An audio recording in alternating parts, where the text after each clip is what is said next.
Alright, let's continue.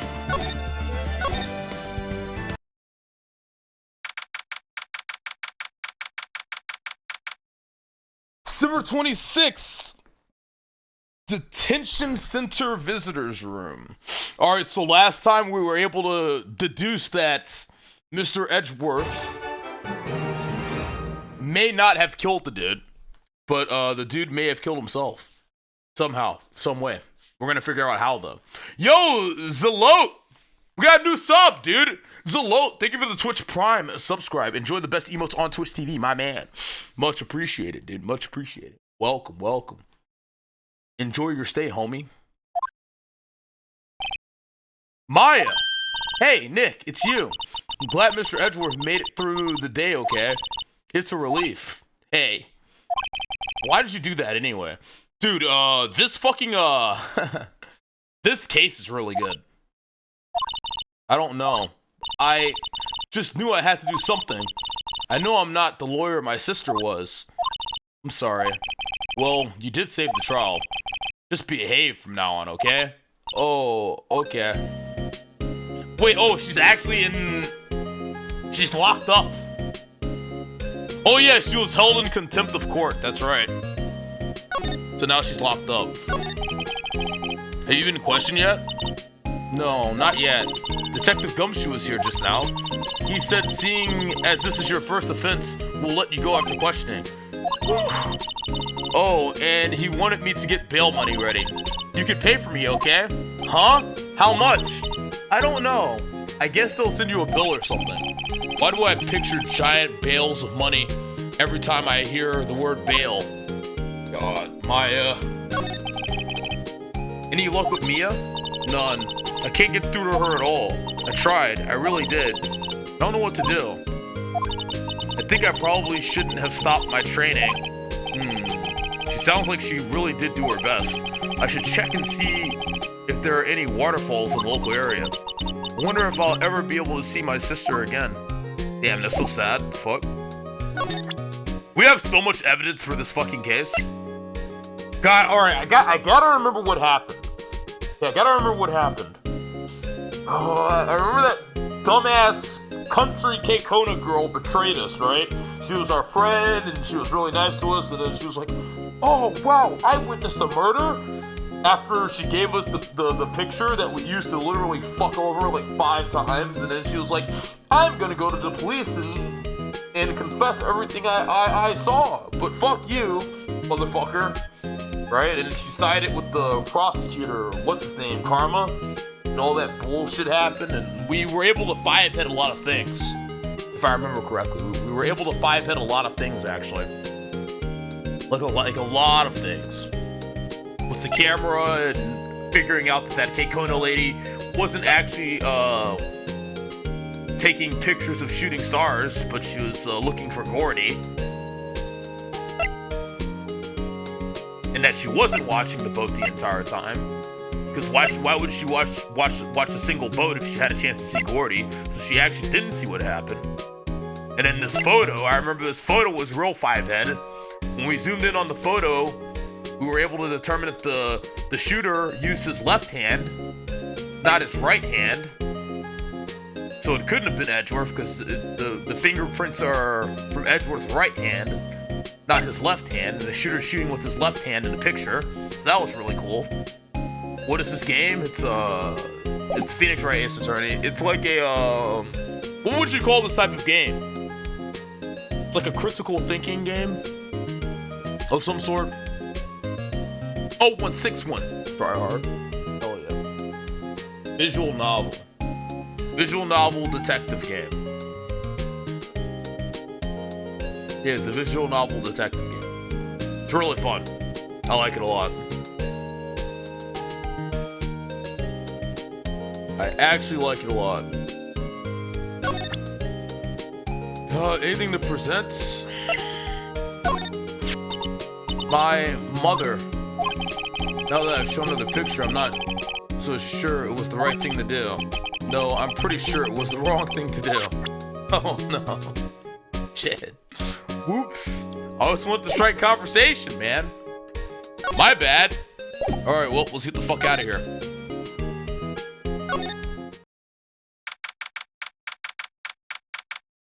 726 Wright and Co. law offices. Sure is quiet here with nobody around. Right. Have to get Maya out of the detention cell soon. How can we get her out of the detention cell? Criminal Affairs Department? 726 Police Department, Criminal Affairs. Detective Gumshoe's not here. Gumshoe's at the scene again today. Huh? Oh, really? He's a live wire, that one.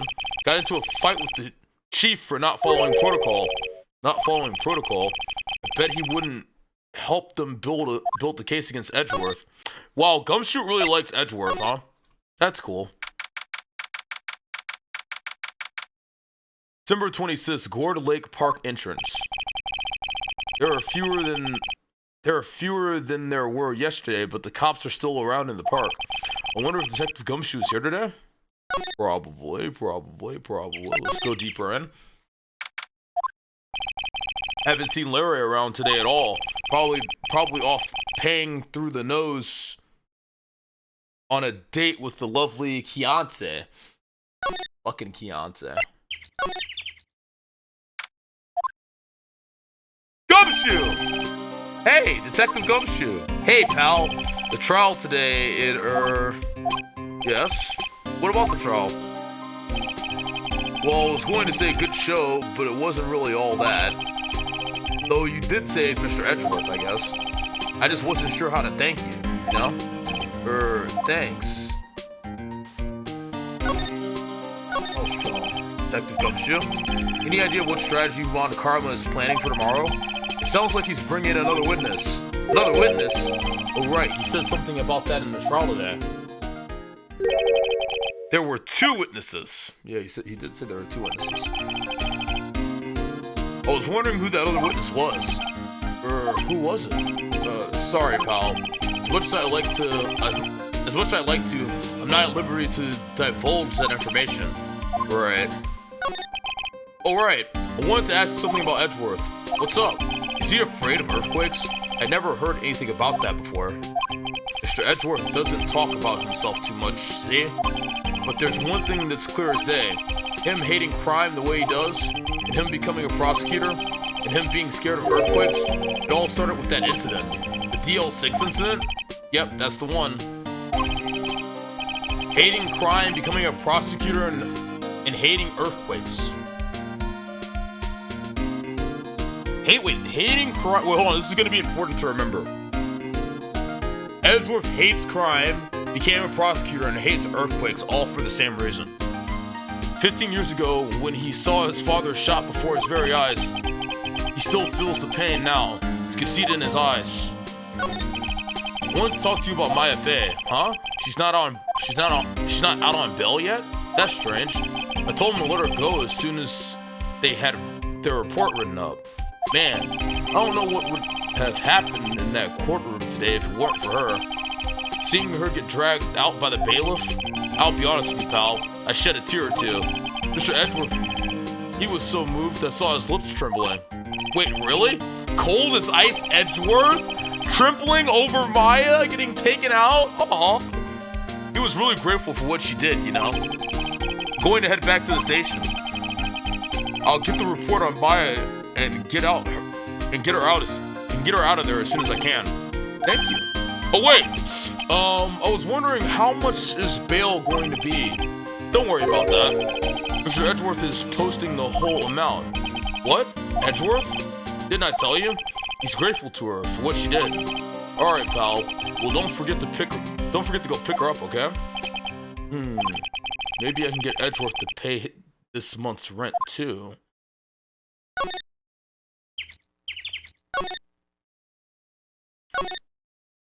Edgeworth. The hard carry. December 26th, boat rental shop. Looks like the boat rental shop is closed today too. I have a feeling this boat rental shop is going to be very critical in the court case.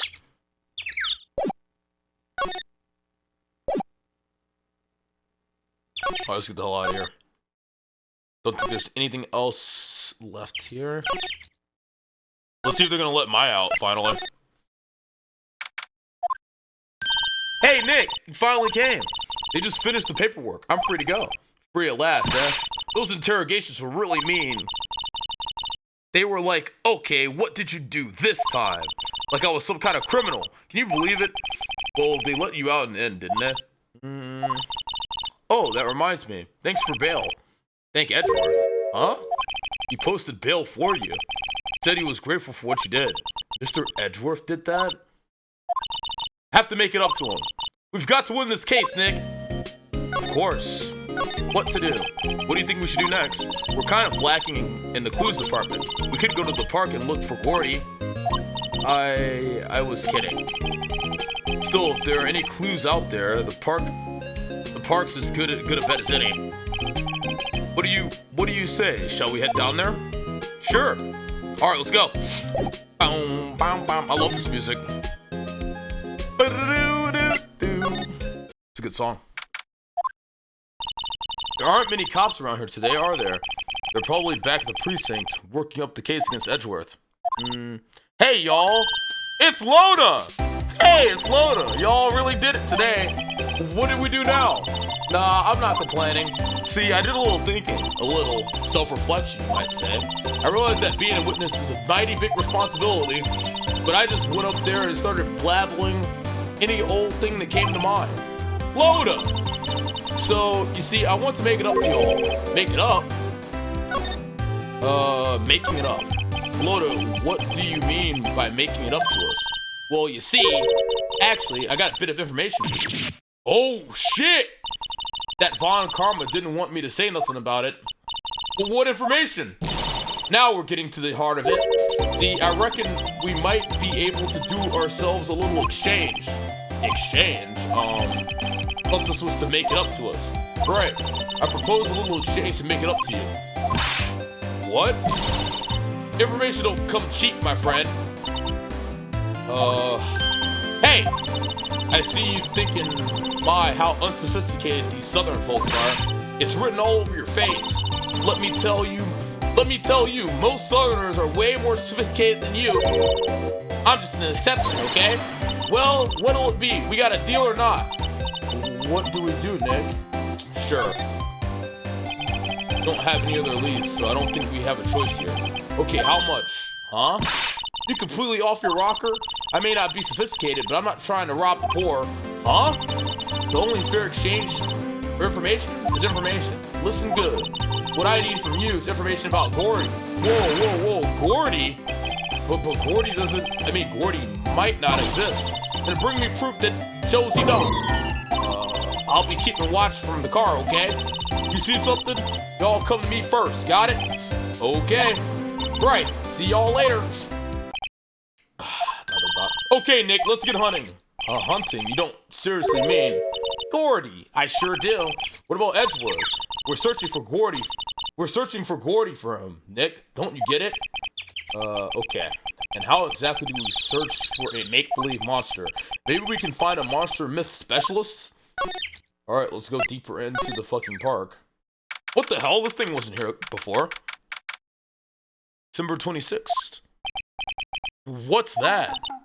The Steel Samurai, Nick! Yo, Maya! Larry, what the heck is that? Oh, it was my girl Keonce's idea. She was all, if you like, put this here. It would be, like, really cool. Dude, she gave it to me along with the banner. Wow, that's really impressive. That's real impressive she could find those for you. Well, she knows a lot of people. And that show is finished now, so she's got them for free. Right. Yo, Nick! What happened with Edgy? Well, we made it through the first day in court, alright. I don't know how good our prospects are from here on, though. Huh? Hey, Larry, did you know Mr. Edgeworth's secret weakness? He's terrified of earthquakes. He acts like a little boy. Dude, Maya's fucking toxic. What the fuck? Huh? That's weird. I don't think he was ever like that at school. No? Really? Well, we were only in the same class for a little bit. Transfer school's pretty quick. Transferred? Right, when the DL6 incident happened. Doesn't look like Larry knows about it, though. Larry's so fucking Gay? Larry's gay, gay, gay! Hey, Larry, when did you get that big thing? Huh? Oh, the big guy? I've had that for about a month, yeah. It's a big hit with kids. Why wasn't it there yesterday? Huh? Huh? Oh, right. The compressor was busted. Compressor? Yeah, it's that little unit by my hot dog stand. That's what I used to put air in a Steel Samurai. It broke a little while ago, so I sent it in for repairs. Oh, and here I thought you'd inflated it by yourself. Larry, Larry, Larry. Larry, Larry, Larry. Let's see if he knows anything about Gordy. Show him the picture. That's the guy that's selling my dogs faster than I can cook them. You think Gordy really exists? Nah, I think somebody probably saw something else that they just thought was Gordy. But I'll keep selling samurai dogs until the truth's out. Alright, you're fucking useless. Larry Butts. Harry Butts.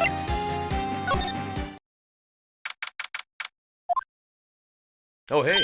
Load up. Hey, y'all! Well, y'all find anything about Gordy? No, nothing. Well, keep moving. It gets cold out here at nighttime. It is a little chilly. I think I have to sneeze. Whoa, whoa. No, don't you... Oh! Fucking Maya, what the fuck? I told y'all no sneezing! See, I set the camera to respond to things a little softer than a bang. It trigger on one of the Von Karma's finger snaps now. Oh, I'm sorry. Yeah, well, sorry's nice, but what about my film? Nick, pay the lady. Dude, fucking Maya's costing an arm and a leg here, Jesus. Now she's pissed. Well, we don't have any information, so... Let's check the boat rental shop again. It's always so quiet here. Wonder if the boat shop is closed for good. Well, with the murder on the lake and all, probably just taking a vacation till it blows over. I get it. Shit, maybe we should talk to her. Not sure what else to do. I learned something in today's trial, that's for sure. Testifying is serious business. That's why I decided not to talk about that case anymore. Huh? Whoa. Didn't you say you had information about the case? Tell us that at least. Like I said, I'll trade it for the dirt on Gordy. What are you going to do if Gordy doesn't exist? I'll quit being an investigative photographer. What? After all, I only have one photo to my name so far. Was it a good one? You bet. A UFO. A UFO? Oh, UFO. Anyway, if I can't get a career making a photo this time around, then that's it. I'll quit and go back to school. Huh? So you really are a university student? Yeah, well, I'm taking a break for a bit. Right.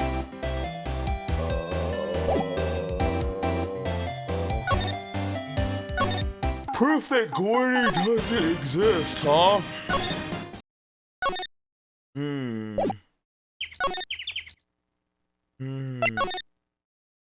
Let's go talk to Gumshoe.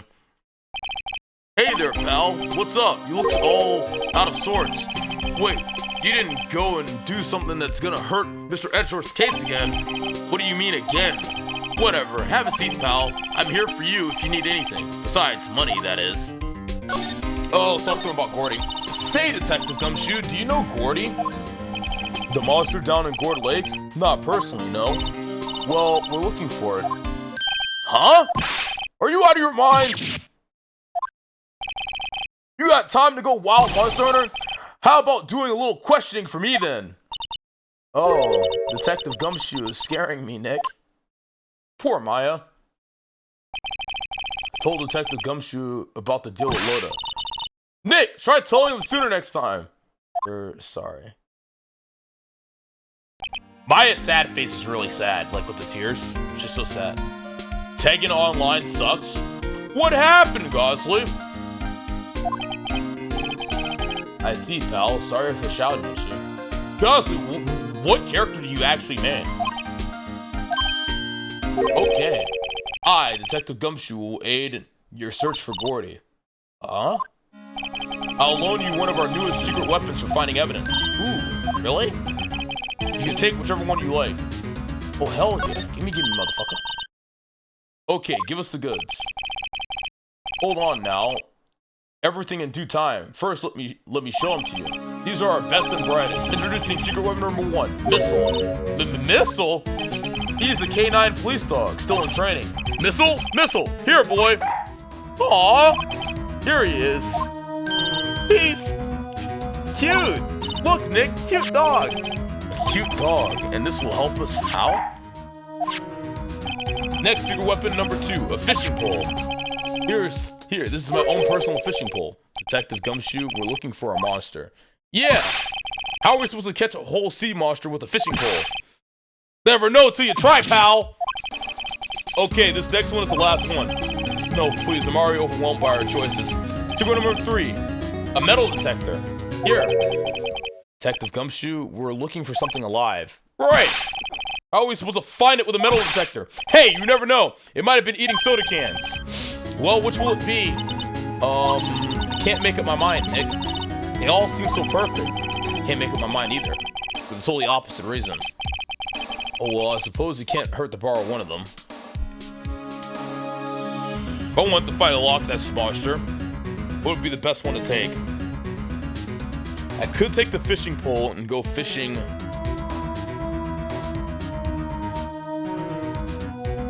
No. I should take the, badge. Okay, relax. I should take the detection,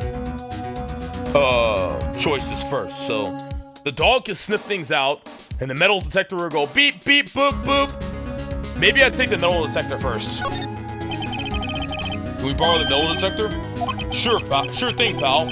I'm not sure what we're gonna find with this. Remember, you're hunting for a monster. Anything is possible. Anything. Yeah. Whack. Let's go search with the metal detector first.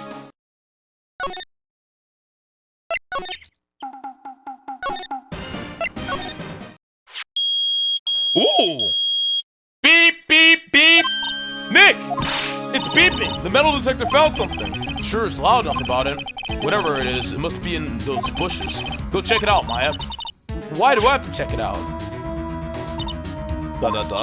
Nick! Look! Huh? An air tank? Huh? The valve looks broken. I thought it was Gordy. Maya, first of all, why would Gordy be in the bushes? And second of all, why would a metal detector react to a sea monster? Dude, Maya's so cute. She's so, like, innocent and derpy. It's fucking adorable. Oh. Huh? There's something wrapped around this air tank. Looks like a string of flags? Well, we might as well take it with us now that we found it. Huh, Japan, France, and the USA. It's heavy. An empty air tank. The valve is open, and the banner of flags is wrapped around. And a banner of flags wrapped around it. Okay. Alright. Let's go check one more area with the metal detector. And then we'll head back.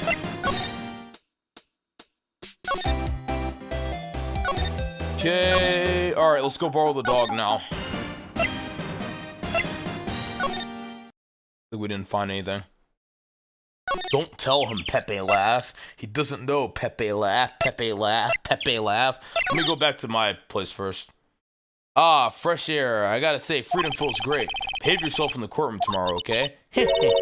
Misbehaving so much more fun. It's not going to be so much fun when Edgeworth refuses to pay your bail again. Right. I'll behave. Oh, dear. Fucking Maya, man. Fucking Maya!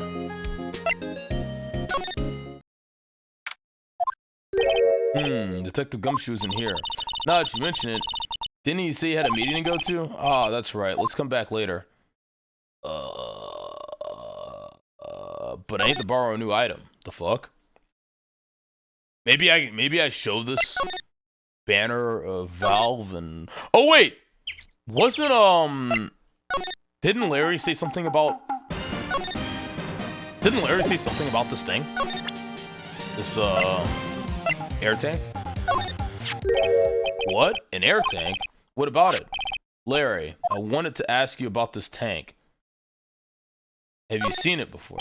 Have you seen this before? Huh? Me? No, never. Who the heck would go diving in the middle of the winter? There's something about the way his eye twitched when I showed him the tank. I think I'd better pursue this line of questioning a little further.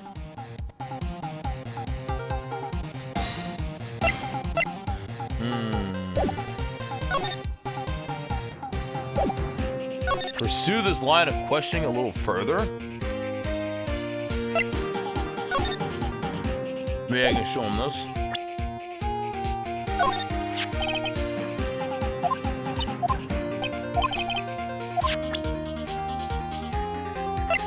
Maybe I'll show it to him again. Or this. Okay, yeah, I guess I'll show it to him again. What, an air tank? What about it?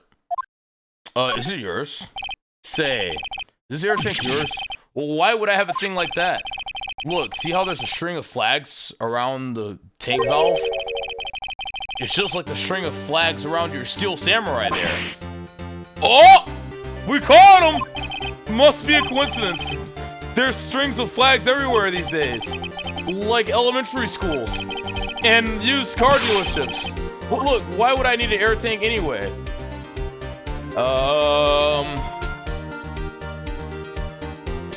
To inflate something. The steel samurai, right? You used this to inflate that, didn't you? Inflate what? What else? That big puffy steel samurai. Now, why would you go ask me a question like that? Looks like I hit the nail on the head. Right. Actually, see, the compressor I always used was on the fritz, so I tried using the tank to inflate it just once, and it didn't go so well as I suspected. Ask more about the tank. It didn't go so well? Yeah. Do you think you could be a little more specific? Come on. Look, it's embarrassing, so I don't really want to talk about it. Tell us. Fine. Whatever. It's like what I said. The compressor was busted, so I took the tank and tried to fill the samurai up with that. And then, BLAM!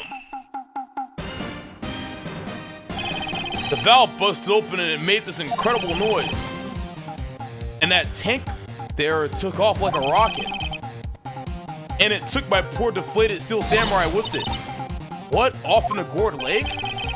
It sure scared me out of my gourd, that's for sure. Oh! Could that be the Loch Ness Monster?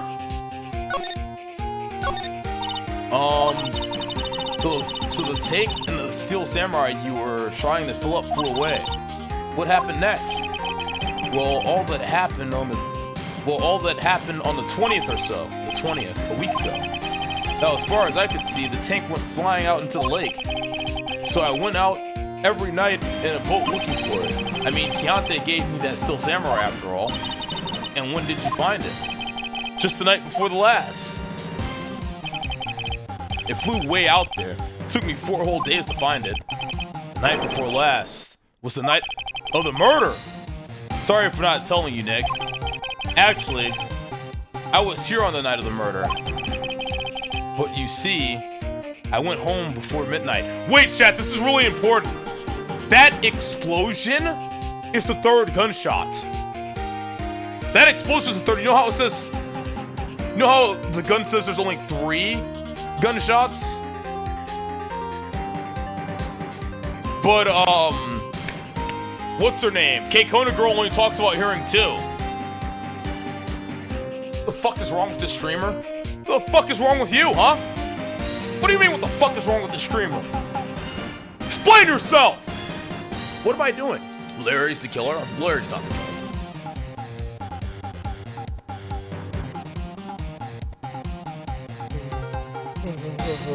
Same shirt on as yesterday. Why don't you take a shower every day? You might get a bitch instead of playing this weeb shit. I actually did take a shower. And I didn't do much physical activity with this shirt, so it's not dirty. I would bust a nut. It's not like I went outside and, you know, worked out and worked up a sweat and fucking fiercely masturbated into it like 15 times, you know? The shirt's still clean, okay? Fuck you. The badge is the killer, probably. Either way, but you see, I went home before midnight. So you didn't know about what happened? No. That's too bad. It's not all bad. We solved one mystery at least. Mystery? Maybe we should go tell her. Alright. Let's go tell her that her little Loch Ness monster is not real.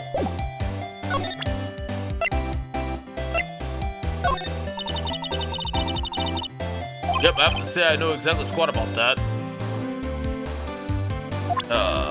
Okay, I guess we just talked to her about it then. Well, Mr. Lawyer, I've got the info y'all need. Y'all got the scoop on Gordy for me yet? Gordy doesn't exist, Loda. There is no such thing as Gordy. Well, what? How can you all be so sure? Really, Nick? Y'all got some proof Gordy doesn't exist? The proof that Gordy doesn't exist? It's here. Of course I have proof. No lawyer worth his badge would make a claim without the proof to back it up. Here's the proof that Gordy doesn't exist. This. Take that! Larry's air tank? What are y'all doing with an air tank?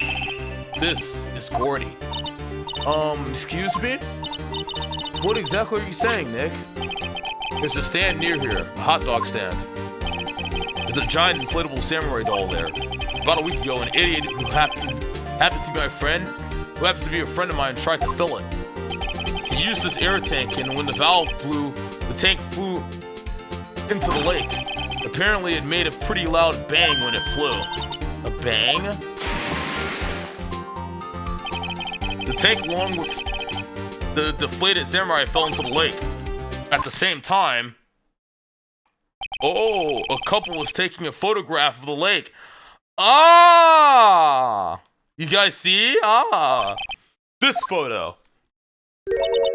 Wait, so you're saying that Gordy is really the Steel Samurai? Oh, Loda! No, she's sad now.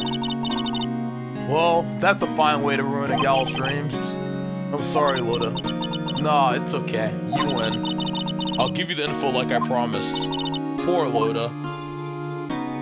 Well, let's take our information, so tell us this information you have. A promise is a promise, I guess. Overheard the cops around here saying something about the witness tomorrow. They said he's the caretaker of the boat rental place up the path here. Boat rental? There's something there? I mean, it looks so deserted. Just an old guy living all by himself. Y'all should go check it out. Thanks, Loda, we will. Let's get cracking, Nick. Hold on. Something else?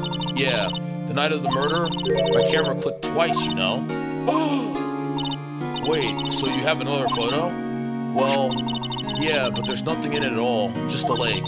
I figured it wouldn't be so much just used as evidence, so I kept it myself. Well, it might not be helpful at all, but here, take it. Second lake photo shows an empty lake taken automatically at 12:24 at 11:50 p.m. Bye now. Y'all take care. Time for me to pack up and leave. Loda! No! Poor Loda. It's all Larry's fault. The legend still lives on, I guess. The legend? Yeah, the legend of Larry. Familiar to all who know him for any length of time. When something smells, it's usually the butts. Someone should whip that butts into shape. Nice, thick, fit butt is the best, chat. It's the best. Let's take a look at our new photo that we just got. Empty lake, huh? 11:50 p.m. So this is a second photo.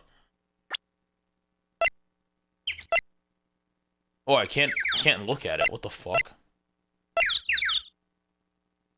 Wait, 12:15 a.m. 12:15, 11:50 p.m. So wait, this is actually the first picture. This is the first picture. It says second lake photo, but this was actually the first picture that was taken. This is 11:50 p.m. And then this was the second one. 12:15. So when the first picture was taken, there was nothing there. So it was just a loud sound and there was nothing there. What the fuck? Interesting. That's good. It's probably going to be very important for the case. I'll remember that. Okay, let's go to the boat rental area. Yo, Gosley, what character do you man?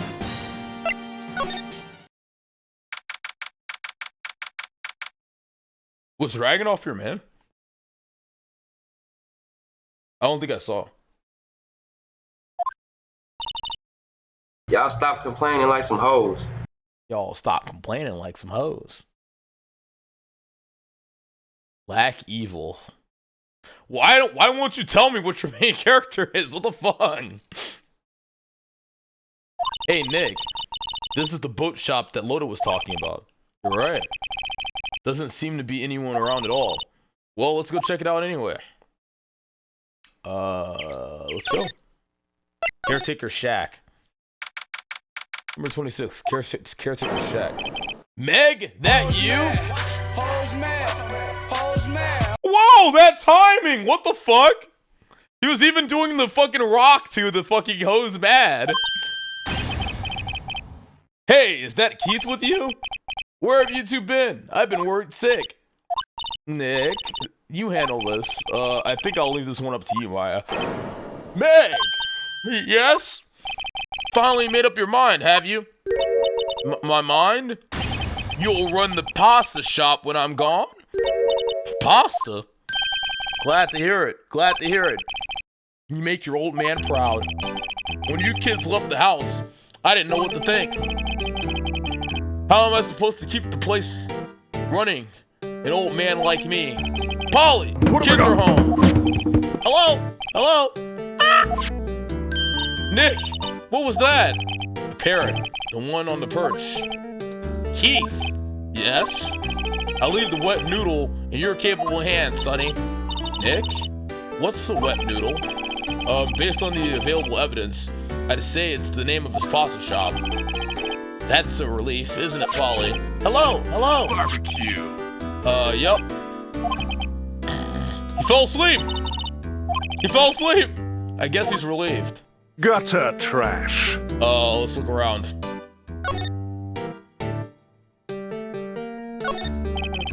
This fishing pole looks expensive. Wow, he has a television here too. Look, a little safe. It's locked. Where's the key? Wow, there's lots of various fish in Gorda Lake, aren't there? Question mark? Something's funny, Nick. All these fish are saltwater fish. Oh, saltwater. But a lake isn't salt. The ocean is salt, chat. So these were fished out in the ocean, not the Gorda Lake. Looks like a kitchen unit. Looks like a kitchen unit. It's pretty clean.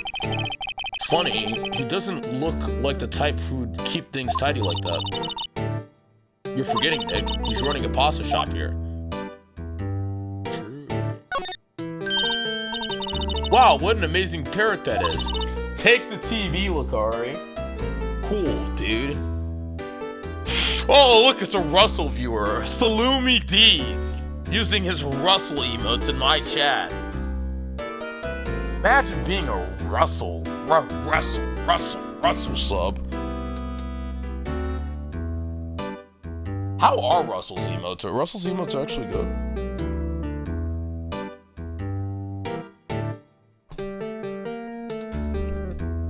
Comedy. Good morning. ... Hello. ...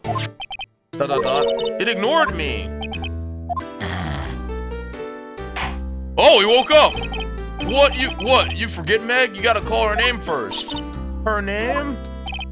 Polly, how you been? Hello? See? Neat. So the parrot's name is Polly. Parrot added to the court record. Too bad all she can say is hello. Har har har. Old Polly can say lots of things. You just need to know the secret words. The secret words. Polly, what's your name? Polly. Hee cute. Maya's found a new friend. Maya? Wow, this Maya is really Maya. She's actually fucking Bird Girl, dude.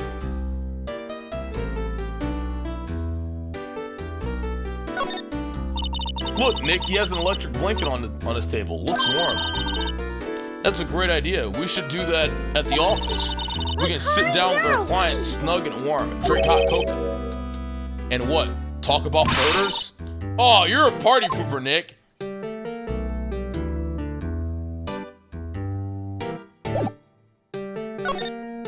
Pasta restaurant. A pasta shop? Yep. To think what noodle will live on while I'm gone. My father started it, you know, so that makes you two the third generation. Meg? Yes? Tomorrow we'll start with the secrets of dough tossing. Dough tossing? You too, Keith. Yes? You'll be the best pasta wrangler the West has ever seen. Pasta wrangler? The West? Isn't pasta from Italy? Meg! Yes? You know the best pasta's always been made west of the Rockies, don't you? Right, of course, everyone knows that. Nick? Huh? How long do we have to keep up this all-in-the-family charade? This old man must know something about the murder. We're not leaving until we find out what that is. Whose stream is this guy watching to fucking fall asleep so much? Jesus Christ. This is a boat rental shop, right? What are you talking about? This here is the Palace of Pasta, the wet noodle. Though now that you mention it, we haven't gotten many orders for spaghetti lately. All the kids come up and say, yo, dude, we want to ride in one of your boats. That's why I keep them boats out there. Youngsters these days, darned if I understand them. Pretty confused myself. Nick, this isn't going anywhere, but this old man is the witness tomorrow, right? We've got to find some way of getting information out of him. Polly.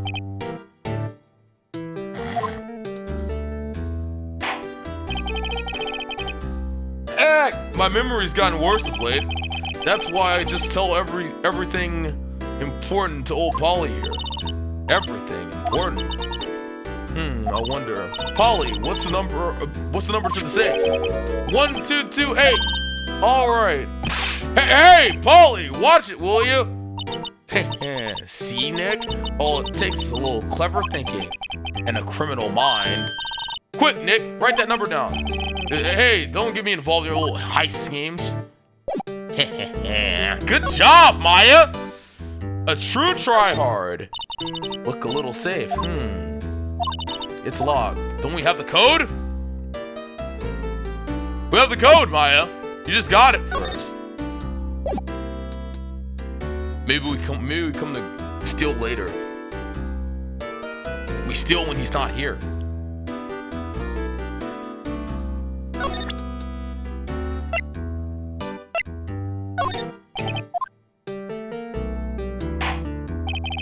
Now listen here, Keith.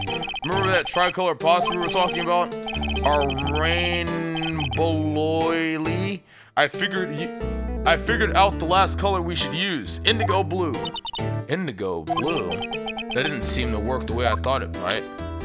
Oh, okay. So let's just get the fuck out of here. We'll come back later when he's not there.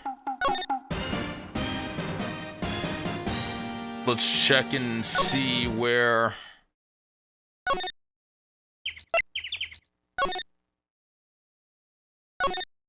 Where's Gumshoe, man? Looks like Edgeworth is in question. Let's come back later. Guess so. Alright, so where the hell do we go now, motherfucker?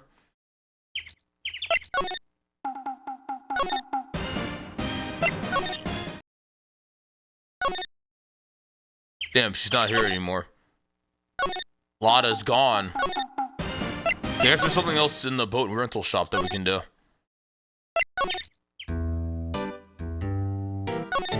Maybe.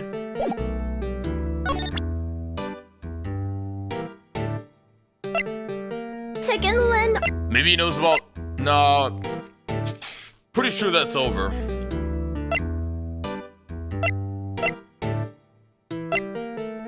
Maybe I show him my badge.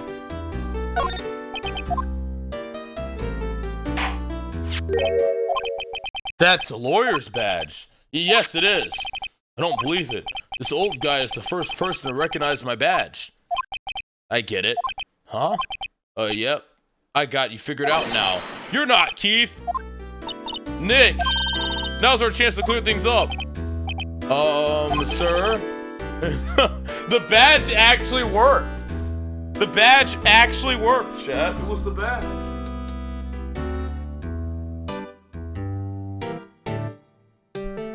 It was the fucking badge.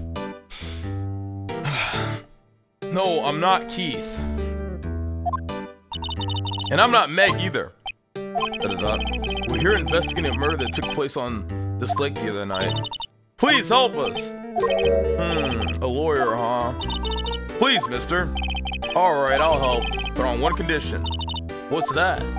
When this case is over and done, you'll run the wet noodle. Sure, why not? Okay, we promise. Nick, are you sure about this? Hey, anything to get this case solved. Also, who wouldn't want to eat Phoenix noodles? I guess so. That's my boy. Good for you, Keith. Wait, didn't I just say? You too, Meg. Yes? You bring a tear to your old man's eye, you know? Now, what was it that you wanted to know? Speak up, Polly. Hello, hello. Now he's talking to the bird again. How do we get him to talk to us?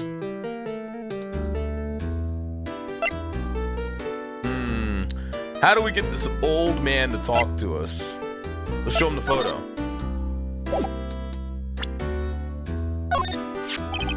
Yep, I've seen this. You know something about this, sir? Keith. Yes? It's okay. You can call me Dad. What the fuck? Dad, you know something about this? Yep. The other night out on the lake. Yes, yes. I know all about that. I've seen it. What? Tell us what you saw. Well, I suppose, since you're taking over the shop and all. Fuck, man, tell us!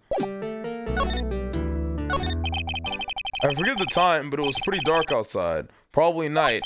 Yep. It was after midnight, but okay. And then I heard this bang, so I looked outside. Then I heard another one. Bang!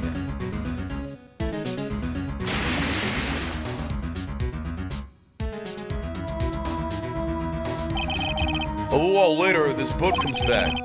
Then a young man walked by my window here. He was muttering something to himself. Yep. What did he say? Yep. I forgot. I'll remember tomorrow by court time, promise. We need to know earlier than that. You know what? Little Terry was just here. Terry? Yep. That kid next door. You always used to make him cry, remember? He was wearing that tattered old coat. Got himself some whiskers growing out of his face. Must be talking about Detective Gumshoe. He comes up and tells me to come down to court tomorrow. Really? Somehow I don't think we're going to get much useful information from this guy. Maya, maybe we should be leaving. I think you're right. Oh wait, I have one more question. Huh? Polly, have we forgotten something? Don't forget DL6. Huh? What did he just say? Nick? One more time, Polly. Don't forget DL6. The DL6 incident? Is this the old man that killed Edward's dad? Hey, Dad. This is getting weird. Who is this old guy? Why would that bird Polly know about DL6? We have to figure out who that old man is. Oh, what? He locked the door from the other side. Who could that old man be? I think I can do a little bit more research on this DL6 incident. Maybe I should ask Detective Gumshoe. This is getting very interesting. Don't forget DL6. How would that old man know about DL6? That is fucking weird. February 26th, Police Department, Criminal Affairs. Hey, pal, long time no see. You don't look so happy. What's wrong this time? I actually wanted to ask you about something. Yeah? The DL6 incident. Detective Gumshoe, please help us. Huh? We need to know more about the DL6 incident. That was when Edgeworth's father died. I can't help but think that it has something to do with the current case. To tell the truth, I don't know much about DL6 either. Mr. Edgeworth forbade us from reading the file, so I'm afraid I can't show them to you either, pal. What? However, if you can convince me somehow that the DL6 incident is related to this case, well, I guess I'd consider opening the file up. You know the boat rental shop down at Gord Lake? Oh yeah, the old man who runs it is appearing as a witness in tomorrow's court, right? Huh? How'd you... that was supposed to be top secret. Do you know who that old man is, detective? Actually, I don't. He's a bit of an odd bird. I haven't been able to get a straight answer out of him. I decided at first that he wasn't persuasive enough to stand and testify as a witness. That's why we called Miss Loda Hart yesterday. As for who he is, we have absolutely no idea. Sounds suspicious.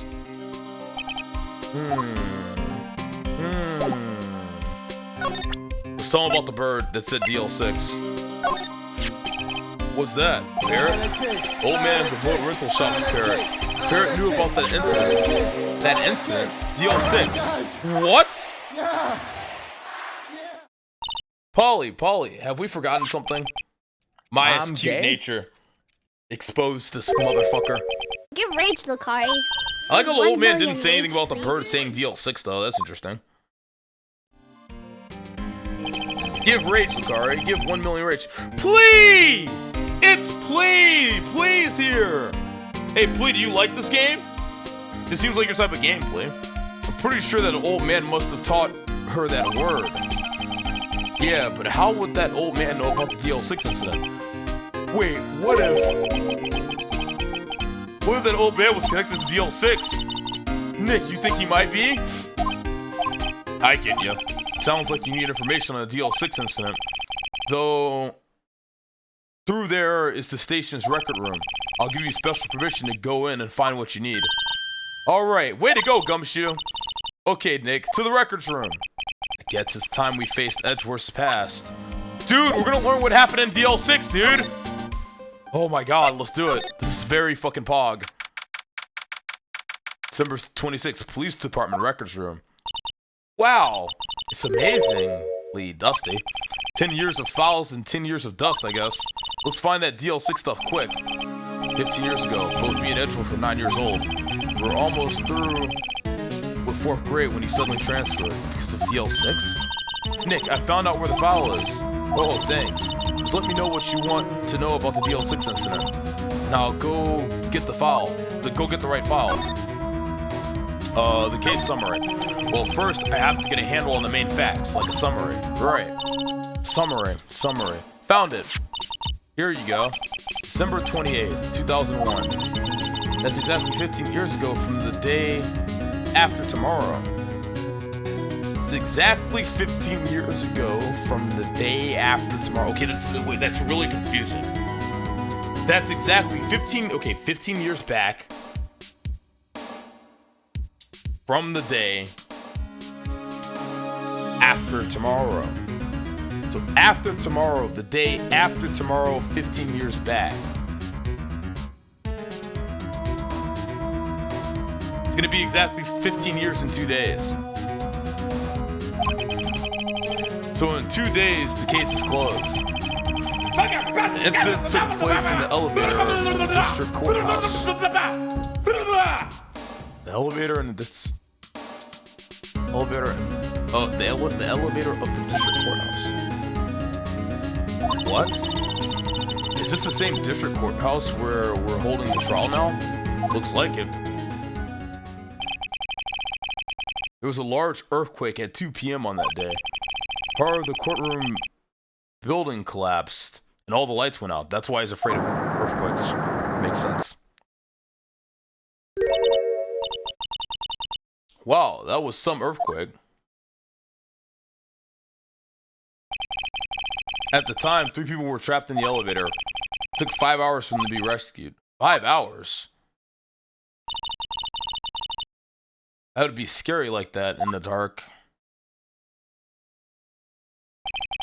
There was a lack of oxygen in the elevator, and the survivors were unconscious. The survivors? One of the three in the elevator had been shot in the heart. That was Mr. Edgeworth's father, wasn't it? He said that his father was shot before his very eyes, so Miles Edgeworth was one of the other passengers in that elevator. Damn, that's fucked up. That's why he's afraid of earthquakes. Earthquake shut down the elevator, and his father got shot. Lost the elevator. Lower IQ than Greek, that'd be pretty hard to pull off. Milo.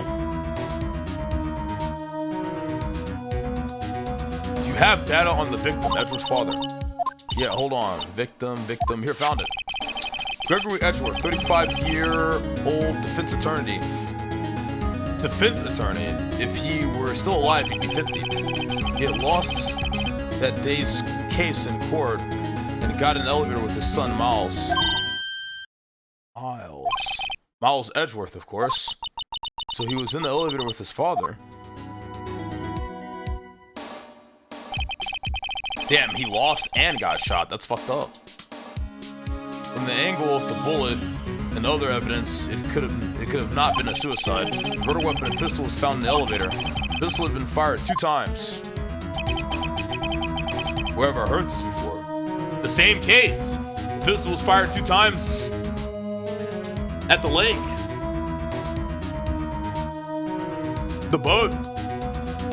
Damn, it would make sense for Edgeworth to be the killer in this case, considering he... Well, actually, no. That's only if the person he killed his father, but the person he killed was the defense attorney that lost his father to the case. Wait, both defense... No, that doesn't make sense. Wasn't the person that died a defense attorney as well? Or was he a prosecutor? Weren't they versing each other in this case? Edgeworth's father and the dude who died. Well, I guess the dude who died was a prosecutor then. I don't remember him being a defense attorney.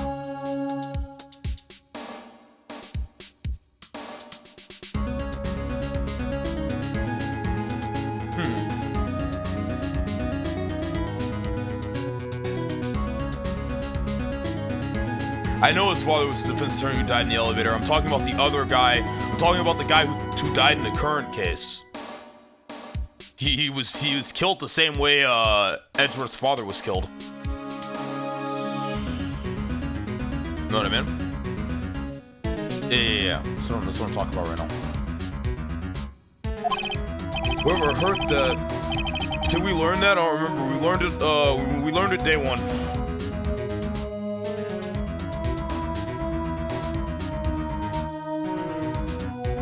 Oh, it sounds just like this current case. What's going on here?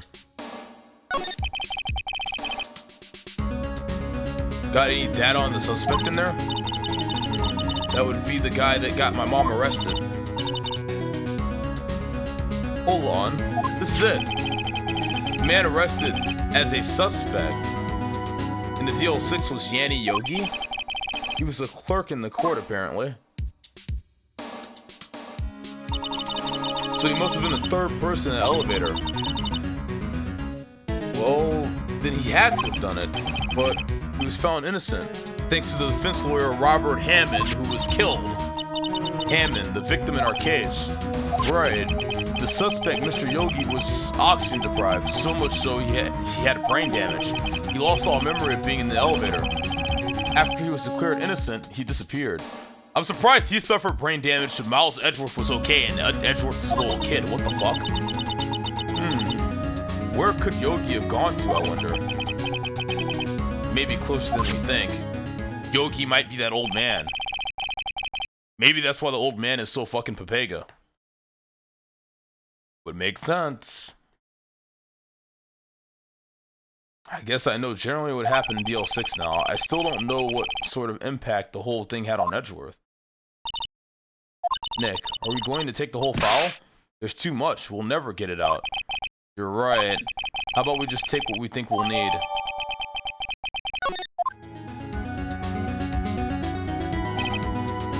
Right. That's probably all we'll be able to find here. Now all that's left is the trial tomorrow. I wonder how Dad will do testifying in court. Damn, son. It's time for the court case. Okay, this is gonna be fun.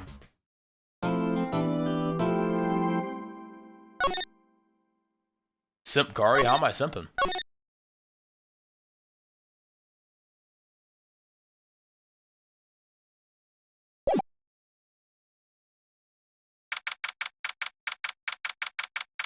December 27th, 10 a.m. District Court, courtroom number. Court is now in session for the trial of Mr. Miles Edgeworth. The defense is ready, Your Honor. Apparently the prosecution is also ready. Yep. Who is the judge here anyway? Mr. Von Karma, your opening statement? Very well, no opening statement. Oh, not so fast, Judge. I was taking a meaningful pause before speaking. Right, of course. A prediction.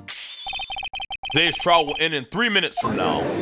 What the fuck? Are you kidding me? Why is this guy so cocky? Order, order. Mr. Von Karma, what is the meaning of your statement just now? You must you question everything? It will be over in 3 minutes. We have no time to waste. I'll call my witness now. Right. I call my witness, my decisive witness to the stand. It's that mysterious boat shop owner. Witness, state your profession.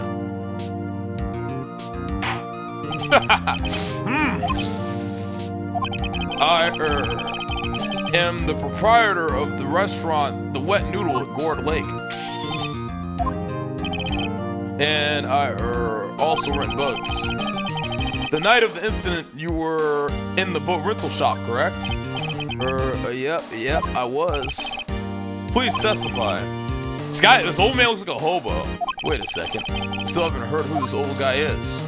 Raise an objection. Objection! Wait a minute. The witness hasn't stated his name yet. Because I did not ask him, Mr. Wright. I have predicted this trial will end in 3 minutes. I hate that fucking oh no. Fucking bullshit, man. Stop asking trivial questions and cooperate. Yeah, right.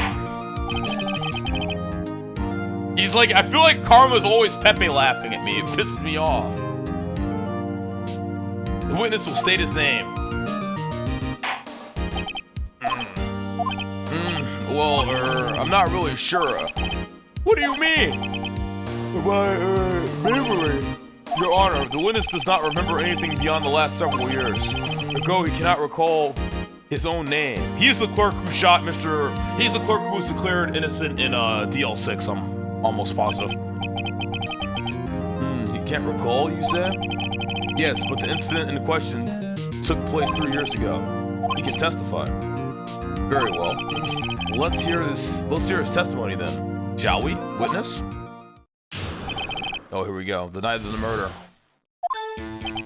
It was the night of the murder. It was the night of the 24th. Just after midnight. Yep. I was in the restaurant where I rent boats as usual. Then I heard a bang. Yep. When I looked out the window, I saw a boat just floating on the lake. Then I heard another bang. Kari has a resting simp face. You're a retard. Shut the fuck up, pussy. Just about then, the boat comes back to shore, and a man walks by my window. Very well. I'd like to begin cross-examination. There is nothing to question in my witness's testimony. Ergo, no need for cross-examination. Karma, can you fuck off? Besides, there are only 10 seconds left before our 3 minutes are up. Judge, your verdict now. Yes, Mr. Wright? What the fuck? What are you saying? Of course I'll cross-examine a witness. Very well, you may begin. Roar! Excuse me, Mr. Von Karma? 3 minutes just passed. I see, well then, let's just take our time. You may cross-examine the witness. Why? What is wrong with Karma? Why is he freaking out?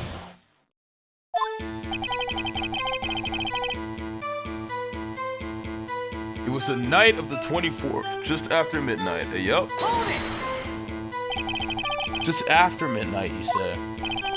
Yep, just around then. Are you sure? Pretty sure, yep. When I talked to you yesterday, you were rather vague about the time. I'm surprised you seem so sure about it today. He fell asleep! I asked him, and he remembered. Isn't that right? Don't glare at me like that. I remembered it clearly, I did. Yep. You see? Continue. I was in the restaurant where rent boats as usual. Is there anyone who can verify that? Well, I guess Polly could.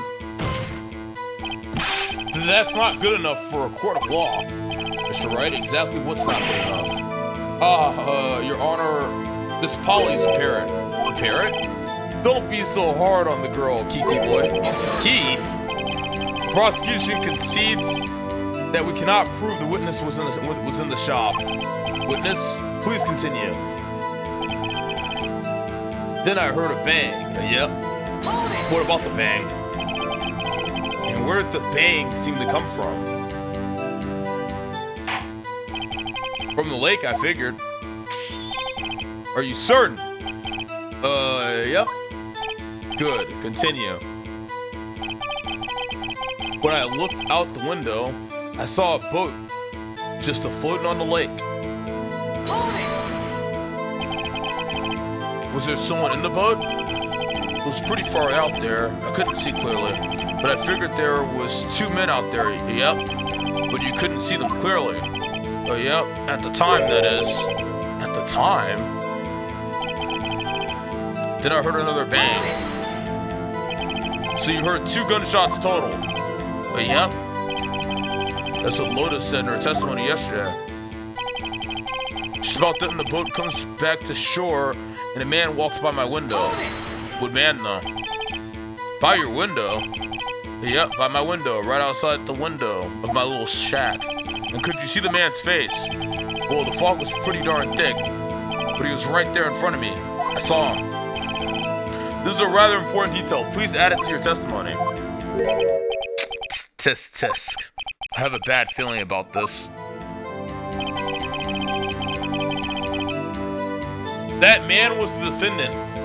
He was saying, I can't believe he's dead. I know Von Karma, he spent time preparing his witness. I'm not going to find contradictions very easily in this testimony. Whew, stop being a lawyer. Alright, let's take a look at it. Okay, first line. It was the night of the 24th, just after midnight. Let's take a look at our evidence. The night of the 24th, just after midnight.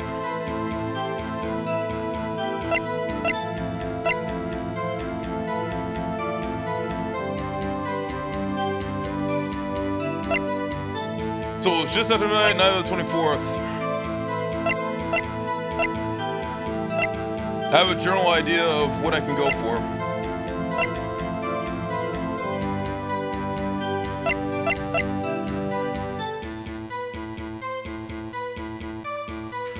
Okay, so that matches with Lotus' disposition. I heard 2 gunshots. 2 sounds like gunshots just after midnight on 12/25.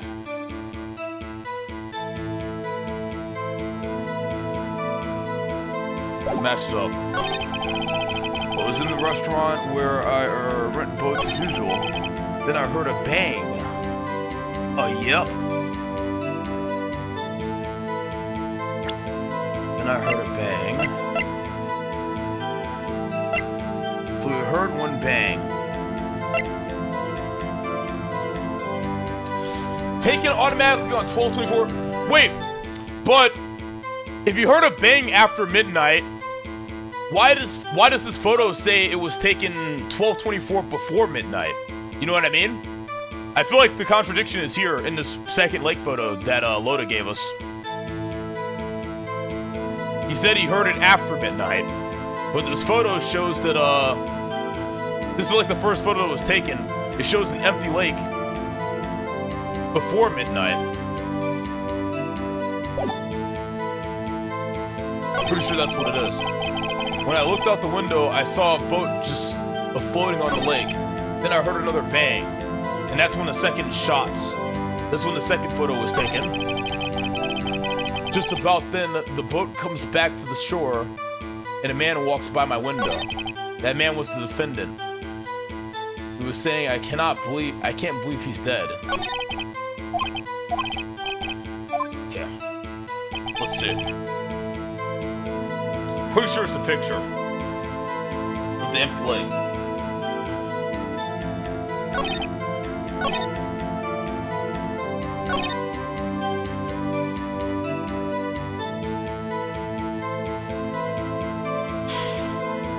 I'm not sure which line of text to match the photo against. That's the problem.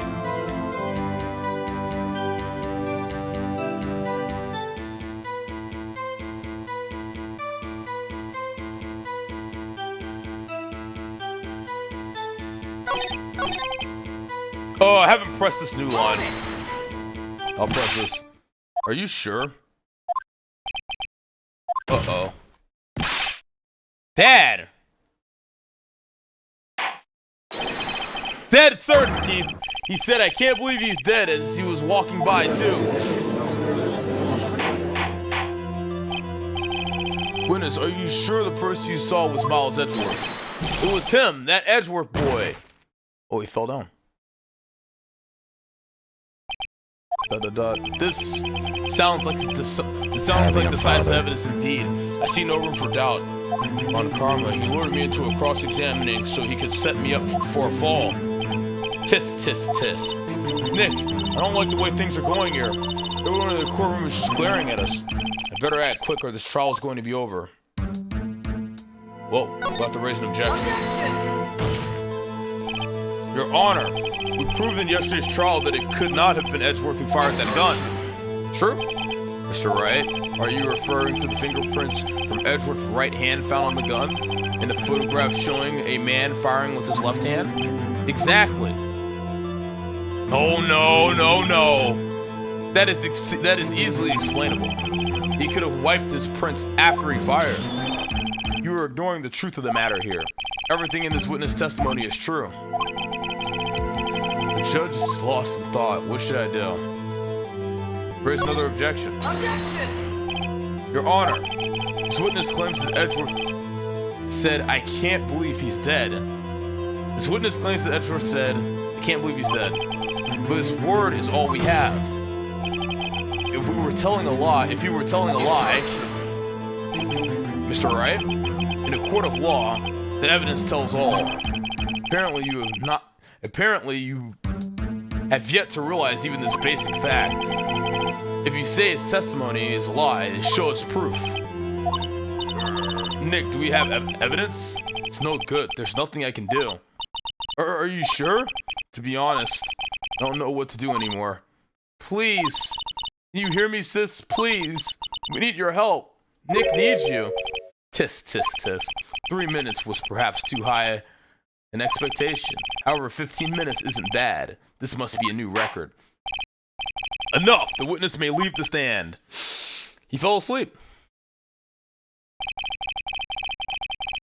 This court sees no reason to further prolong the trial. Nor is there any need for more time to decide the case against the defendant. This case is extremely clear. I see no room for misinterpretation of the facts. What? No. This court finds the defendant, Mr. Miles Edgeworth. What? The accused will surrender to the court immediately, to be held pending trial at a higher court within a month from today's date. Wait, what? That is all. This court is adjourned. Wait!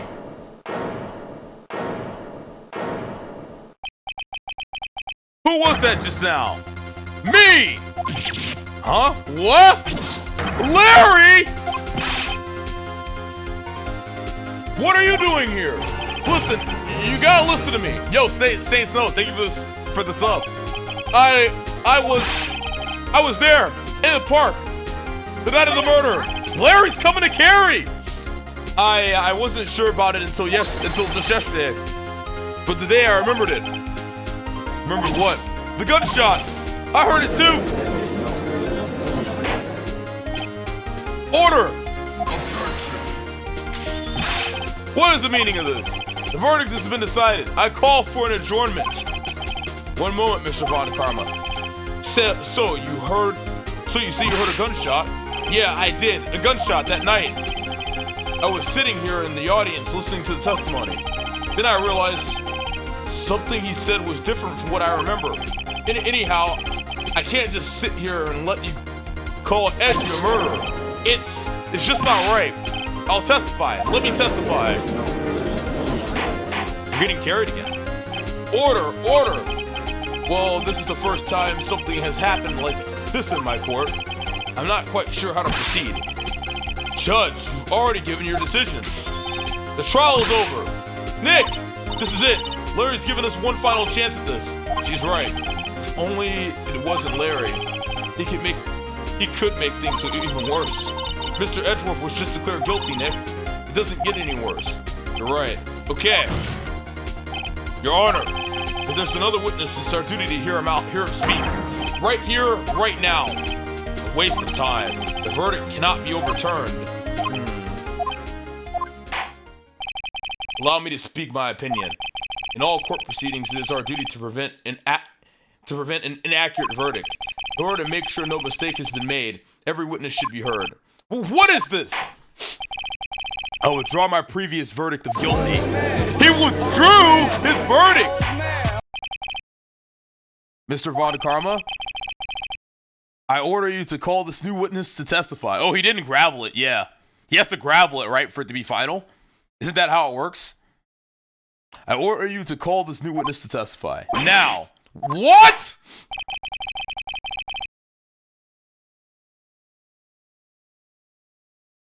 The court will adjourn for a 5-minute recess. After that, we will Y'all hear stop this new complaining witness. like some hoes. Court is adjourned.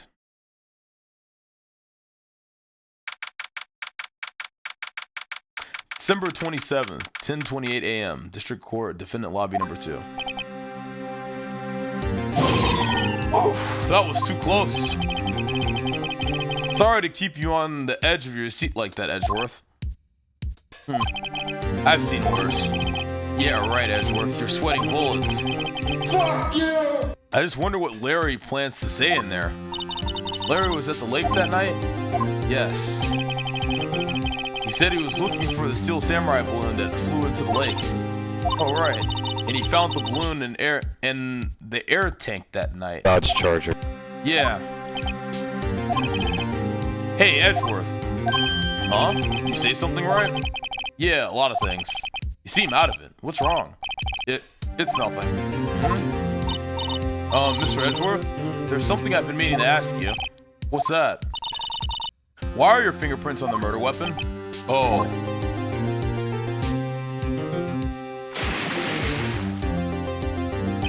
When he fell into the lake, I went into a daze. Couldn't understand what had happened. I couldn't think straight. Then I saw the pistol lying on the floor of the boat in front of me. I picked it up without thinking. I didn't have a reason, really. I see.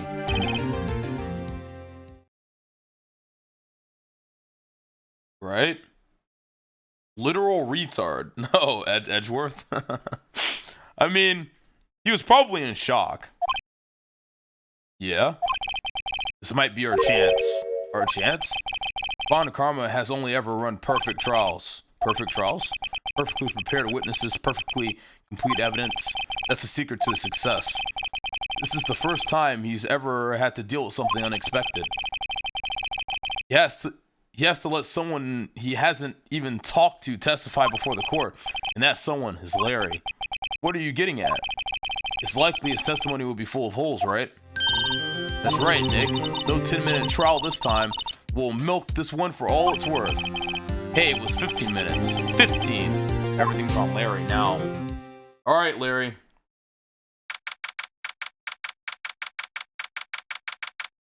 Picked up a gun by accident at the scene of a crime? Well, it wasn't considered a crime yet. I mean, it's only considered a crime when they find out about it, right? But it's not a crime until then. Beta! Isn't that how it works? It's not a crime unless you get caught. Edgeworth got caught, though. Yep, it's not a crime if you don't get caught. Just like it's not cheating if you don't get caught.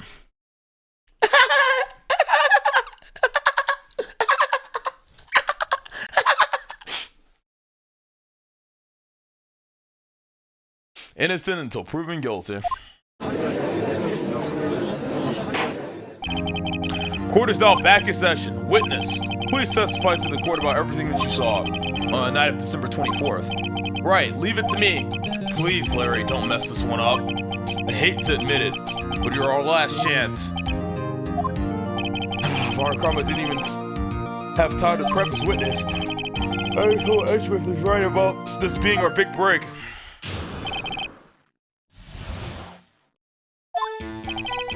That night, I was out in a boat on the lake. I was looking for something and I found it. So I quietly slipped the boat back in at the rental shop dock. Then, just as I was thinking about going home, I heard this bang. I looked out over the lake, but I didn't see a boat. So after I heard that single gunshot, I went home.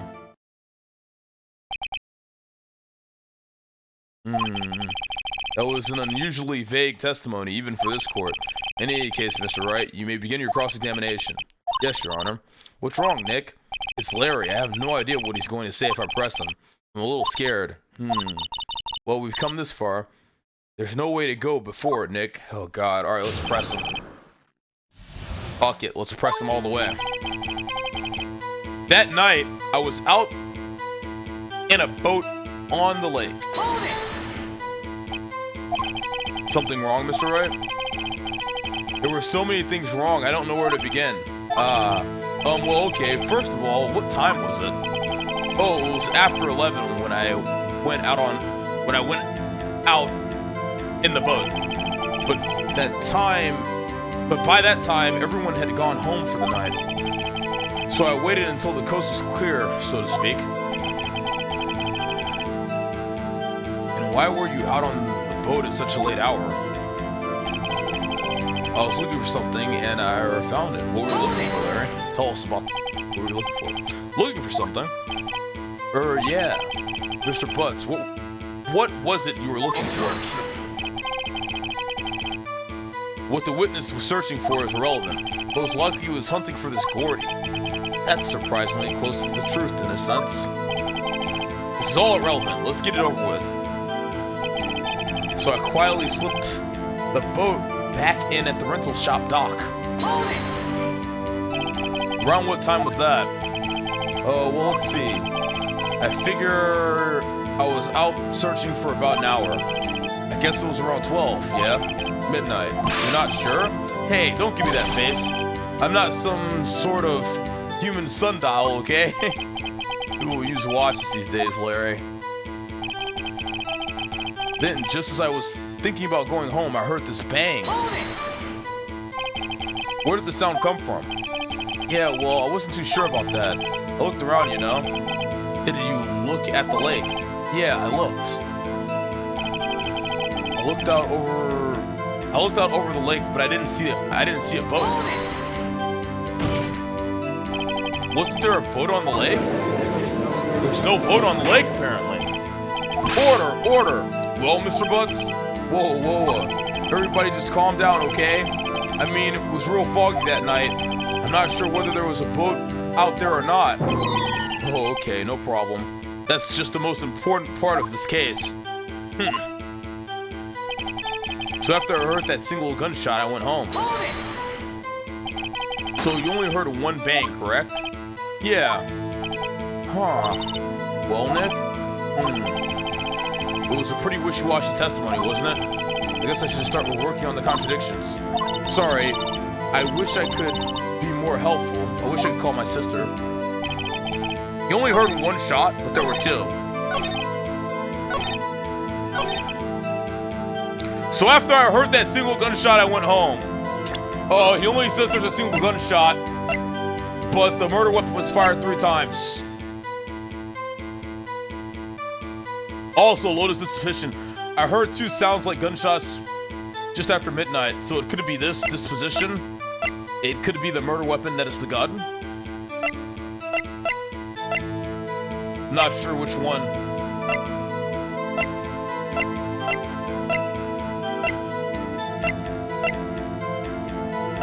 I think we use Loda's disposition. Objection! Wait a second, Larry. What? You only heard one bang? You're sure? That's what I said. But Miss Lotta Hart testified yesterday that she heard 2 bangs. And the old man just now said the same thing. They both heard 2 gunshots that night. Huh? Were you even listening? Were you paying attention at all to what they said? Yo, Nick, please. Huh? You know something's been bothering me. I'm a witness, see? I'm like a customer here. So you got to treat me nice and stuff, okay? Oh my god, Mr. Butts? What? You only heard 1 gunshot? Are you sure about that? Well, to tell you the truth, I'm not sure. Not sure? How could you not be sure? Yeah, well, I might have missed the other gunshot. I was, listening to something else. Something else? My radio, dude. With my headphones.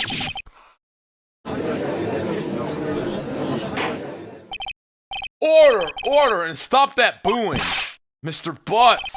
You were listening to the radio with your headphones? Yeah, so what? That a crime? I listen to my radio. Everybody listens to the radio. What's the big deal?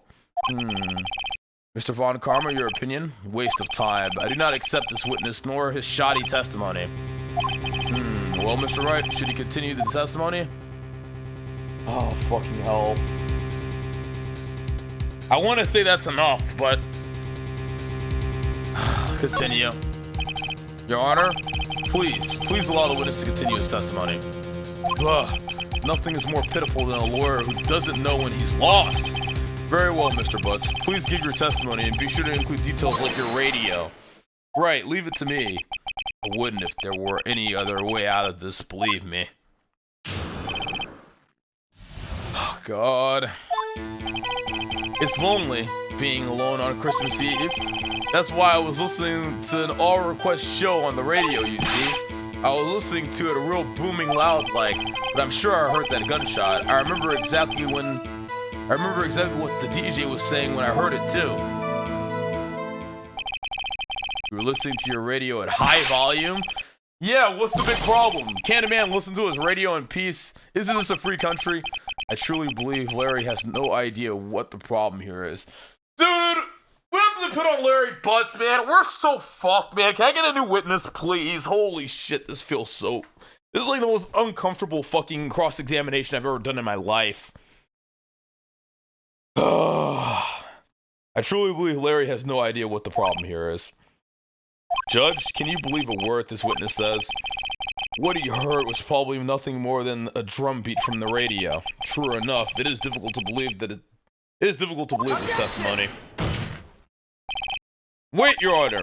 The witness said he remembers exactly what the DJ said when he heard the gunshot. Excuse me? DJ? An announcer. The guy who says things on the radio. Anyway, what this means is, when he heard the sound, no music was playing.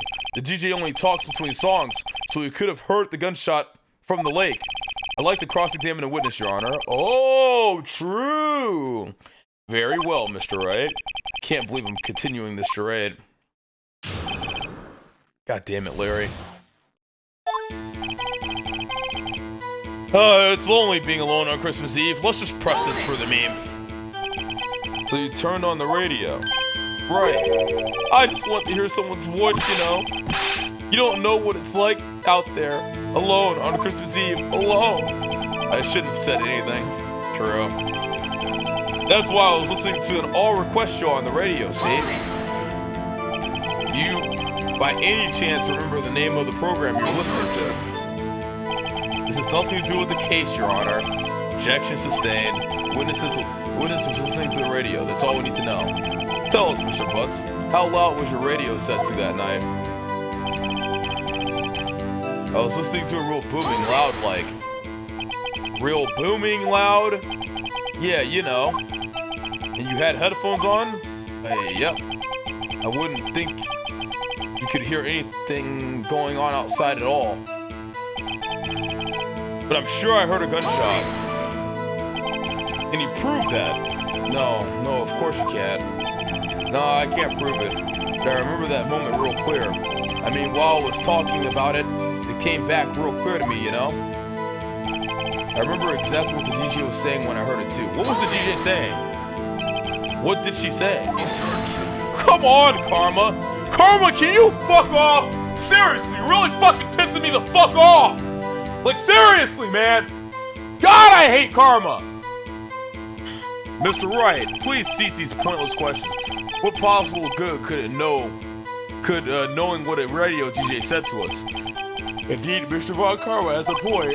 I'll allow the question only if you see some reason why we should care. We should care, actually. He could have set the time. We should care, Your Honor. Of course we should. Why? Well, how do you know if we don't ask, Fine, very well. Mr. Butts, please testify to the court. Don't radio DJs usually announce the time and shit, like between songs? Five head. What was the radio announcer saying when you heard the gunshot? We have a lot of time evidence, too. Just when she said, hey, it's almost Christmas. I heard the gunshot! Oh, this is big! This is very big! This is very, very big! Just when she said, hey, it's almost Christmas, I heard the gunshot.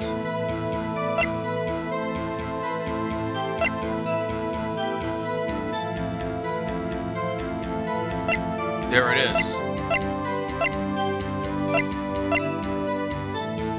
is. There it is. But that doesn't add up with Loda's disposition. I heard two sounds like gunshots just after midnight. That means there was a gunshot before midnight. But is there other evidence that states this fact better?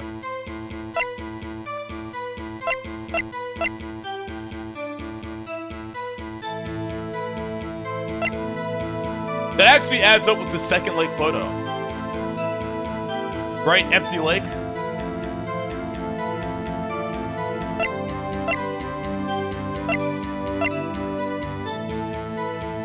I think it's this line and we use the Lotus disposition again.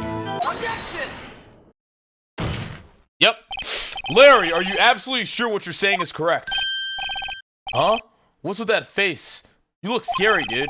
Hey, if you're trying to scare me, you better know I don't scare that easily. Is something the matter, Mr. Wright? Your Honor, did you hear what the witness just said? The DJ said, hey, it's almost Christmas when he heard the gunshot. Indeed, and almost Christmas means it wasn't Christmas. Do you realize what this means? Yep, the time information is wrong. When he heard the gunshot, it was still Christmas Eve. That would seem to be the case, yes? But that contradicts the two testimonies we've heard so far, Your Honor. Both Miss Hart and the old man said it was after midnight when they heard the gunshots. In other words, when they heard the gunshots, it was already Christmas. Five head. This is a clear contradiction, Your Honor. Yep, we got him! Order! What does this mean? The two prior witnesses heard gunshots after midnight. However, this witness says he heard a gunshot before midnight. Judge, the answer is simple. The current witness is plainly mistaken. Just look at him. Suspicious. What? Well, Mr. Wright, what do you think about Mr. Butt's claim he heard the gunshot before midnight? Larry's right because of the picture. Larry's not mistaken, Your Honor. He heard that gunshot before midnight. Intriguing. I'm assuming you have evidence for this wild claim? I do. I feel like I'm actually in this case. I feel like I'm actually in the fucking case, chat. Because I already have my answer. This picture, the second lake photo that shows that it took an automatic picture before midnight. This adds up with Larry's claim. This is how we're gonna prove that Larry is a valid witness in this case. Take that! Take that, motherfucker! Fuck you, Karma! Look at this photograph. This was taken by our witness yesterday, Miss Lotta Hart. with her automatic camera. The timestamp on the photo reads December 24th, 11:50 p.m. Oh? But there's nothing on the lake in this picture, Your Honor. The real issue here is not why there's nothing shown in the photograph. It is why this photograph exists at all. What do you mean? Judge, come on, keep up! This judge is so, it's not like Papega, but he's like so, he's not Papega. It's like a cute, you know? He's so cute. He's so oblivious. Not Papega, he's just like, oblivious, right? You're very oblivious. He's very oblivious, right? The camera is set to take pictures automatically, Judge. Your Honor, this photograph was taken by an automatic camera. That camera was set to go off in response to loud noises. Aha! Correct. There was a loud noise on the lake at 11:50 p.m. That is why this photograph was taken. In other words, when Larry heard that gunshot, it was most definitely still Christmas Eve. Indeed, it would seem that is the case. Then where does that leave us? Miss Hart testified that she heard the gunshots after midnight. Are you claiming she was mistaken? Not at all, Your Honor. It is a fact that the camera also triggered at 15 minutes after midnight. It is a fact that the camera also triggered at 15 minutes after midnight. Your Honor, that night there were 2 sets of gunshots with 25 minutes, with a 25-minute pause between them. 2 sets of gunshots with a 25-minute pause between them. What the fuck? Why would this be? Don't be fooled, Judge. That camera was set to respond to loud noises. Yes? Oh, karma! There is no proof that the loud noise at 11:50 was a gunshot. Why, the witness could have sneezed, triggering the camera. Hey, my nose was clear that night, man. Clear. Well, Mr. Wright, there's no turning back now. Can you prove that the loud noise at 11:50 p.m. was indeed a gunshot? Please show the court evidence if you have any.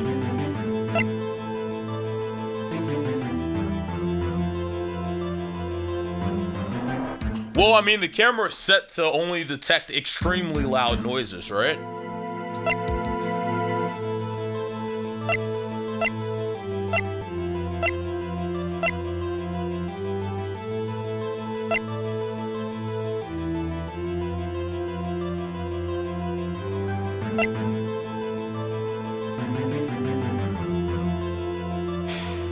Might be the camera.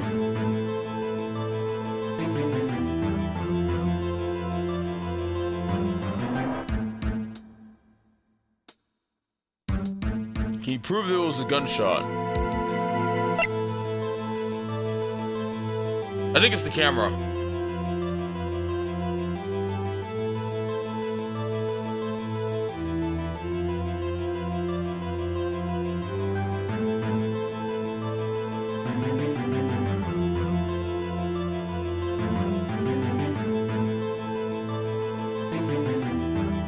Can you prove that it was a gunshot?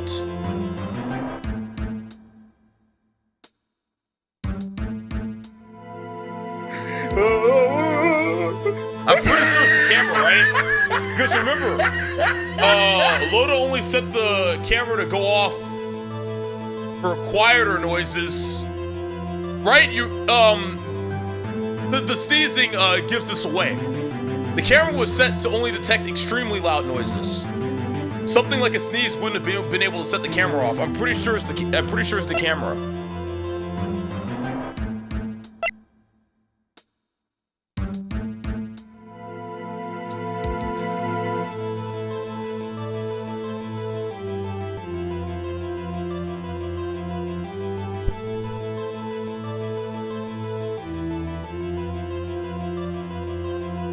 What does the parrot do? Why would it be the parrot? The parrot has no relevancy to this.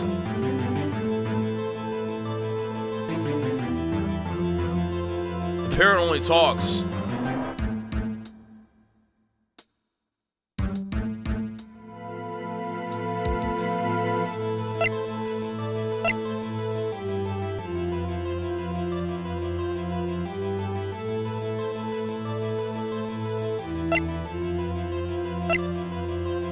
definitely the camera.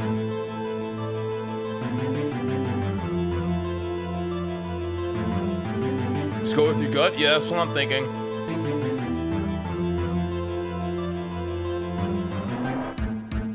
Chat always makes me doubt myself, but I'm pretty sure this is the answer. Like, you guys are stupid. Like, I don't know why you're trying to trick me here. A fucking scene occurred where Maya sneezed and the camera went off. That scene was there to tell us that it was the camera for this moment. Because before, when she was trying to make the camera go off, she couldn't create a noise loud enough until she set off a fucking party popper. It's so obvious. It's either the camera or the gun. It's either the camera or the gun.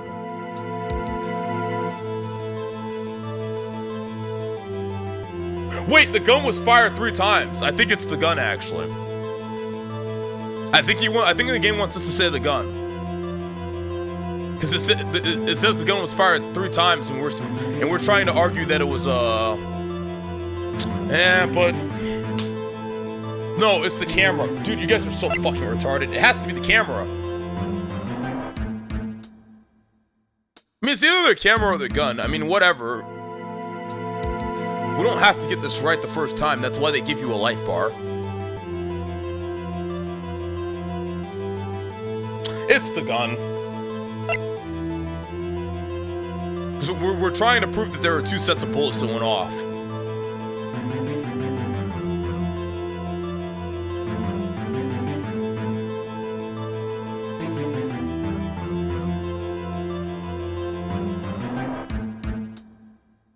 We're retarded. Why do you stall? You guys meme too much. Just sit back and shut the fuck up. Let me handle this.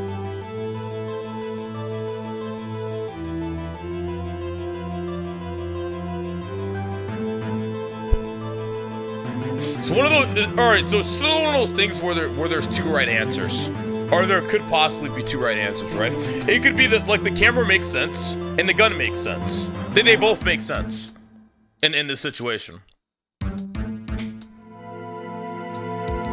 Let's just pick one. If it's wrong, then we'll just pick the other one. This is my evidence. The murder weapon? Something about this pistol was bothering me, Your Honor. Both of the witnesses who testified yesterday heard 2 gunshots. However, the murder weapon was fired 3 times. When, then, was the last shot fired? Only now have I realized the truth. That 3rd shot was the shot Larry heard just before midnight. Well, there you go. Order. That would make sense of the evidence we've seen so far. However, this leaves me wondering exactly what did happen that night on the lake. Exactly. If this is true, there were 2 sets of gunshots separated by 25 minutes. One at 11:50, another at 15 minutes after midnight. Why, I ask you? Why? Uh-oh, I better think of something quick. Wait a second. Gunshots separated by 25 minutes? What's wrong, Nick? I have it. Huh? Remember the case with the Steel Samurai? Huh? Yeah, of course I remember. The murderer in this case had the same idea as the murderer in that case. What do you mean? Maya! Yes? We won't figure this out now. We'll never overturn the Edgeworth's guilty verdict. Wait, the murderer in that case had the same idea as the murderer in this case. Wait, self-defense?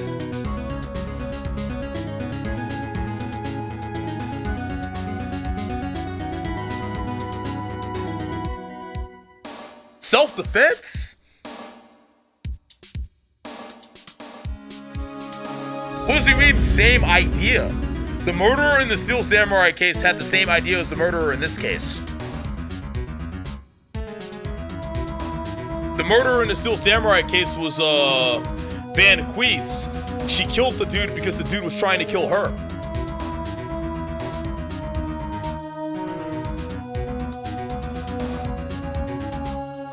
Or am I misunderstanding this? Why are you guys question marking me? Stop being fucking retarded!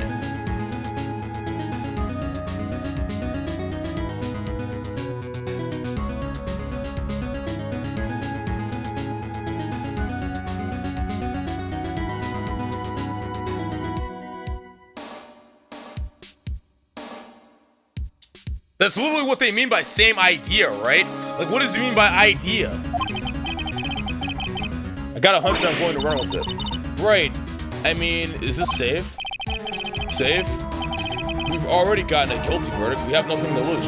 Oh, well, maybe he means, like, it's the same idea. Like, there's two, like, both cases are similar in this way. Both cases repeat a past incident. And both victims of these cases die in the exact same way. Impaled in the chest, shot in the heart, shot in the heart. Right? Maybe that's what he means. Yo, what up, Spook Master? Thanks. Appreciate it, buddy. I'm gonna 13 free sub. I swear, I'm gonna ban question mark. I'm literally gonna ban question mark. It's the most low effort way to try and troll I've ever fucking seen in my life. It's actually so fucking low effort. It's actually so fucking low effort. I'm gonna ban question marks from my fucking stream. I'm gonna ban question marks, I'm gonna ban Papega, I'm gonna ban Tech W, I'm gonna ban all of these commonly phrased fucking bullshit spams so you guys get more creative. I'm done. I'm done with fucking question mark. I'm done with this K-Sue. I'm done. And oh, pee-pee poop. Fuck you. Oh, what's up, Detail? How's it going, buddy?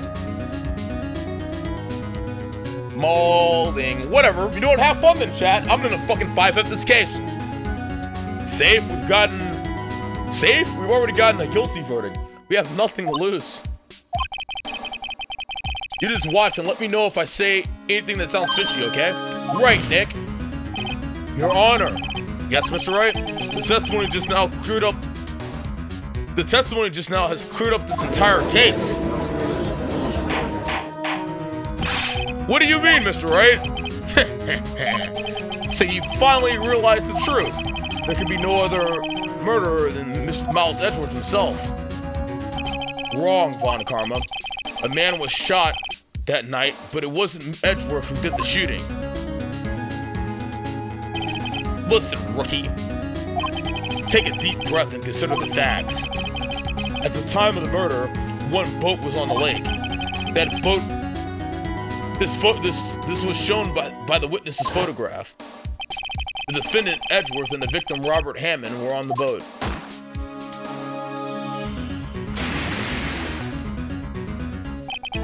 There was a gunshot fired on that boat, and Robert Hammond fell into the lake. The distance of the shooting was 1 meter, and it couldn't have been suicide. Well, the guilty party has to be the other man on that boat. I admit it is hard to imagine any other possibility. Yes, but this assumes that the victim was shot at 15 minutes after midnight. What do you mean by that, right? We have photographic evidence of the time of the shooting. The timestamp on that photo says 15. 00:15. 12:15. But Larry heard a gunshot 25 minutes before that. Robert Hammond was killed then, 25 minutes before the shot on the lake. That's the only way that Edgeworth could be innocent. True. Mr. Wright, are you quite mad? Explain who the two men on the boat are.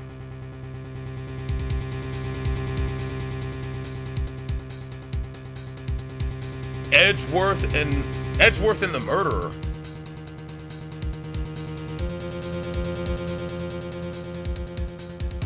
Wait, okay. Maybe there were originally 3 people on the boat.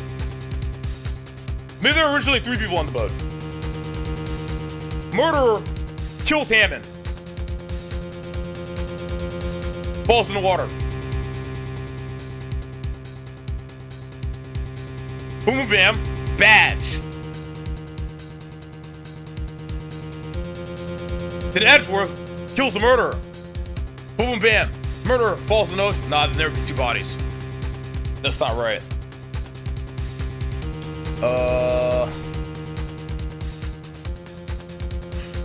So this alright, so this photo is going under the assumption that Hammond is already dead. So Hammond cannot be the one in this photo. Right? So the two answers with Hammond are wrong. This photo must be of Edgeworth and the murderer. Yes? It has to be Edgeworth and the murderer. It has to be. This photo cannot contain Hammond in it. It's impossible. So these two people must be Edgeworth and the murderer. I think we can safely say that. Of course it was Edgeworth and the murderer. After the murderer killed Robert Hammond at 11:50, he assumed the guise of Mr. Hammond and met Edgeworth. Oh my god. What? Are you serious? Yes. Edgeworth won't tell us why he went to the lake that night. Oh, yeah. That's why there's 3 shots. That's why the gun was fired 3 times, right? Shot 1. Kills Hammond. Disguises himself as Hammond. And then the rest. La-da-dee-da-da-da. Gets the boat. Calls Edgeworth out there. Boom, boom, bam, boom, boom, bam. Yes, Edgeworth won't tell us why he went to the lake that night. However, I have a hunch. That night, Robert Hammond called Edgeworth to the lake. Now, Edgeworth didn't know Robert Hammond's face that well. That's why he didn't suspect anything when the murderer took Hammond's place. I'm not sure what to make of all this. Ludicrous! Mr. Wright, tell us the name of the murderer then. The murderer's name? Right, it's...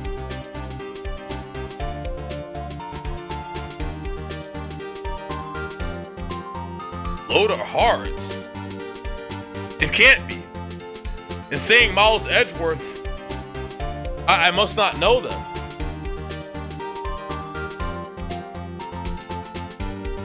Wait, can Loda actually... Is that possible? No, it can't be.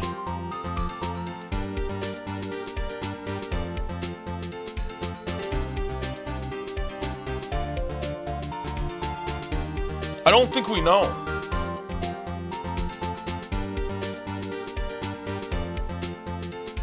We definitely do not know. These two answers don't make sense.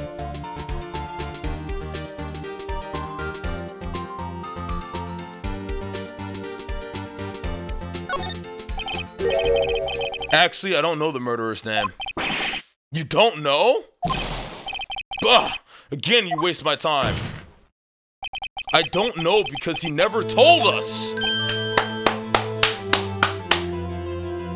The murderer is the caretaker of that boat shop, the old man.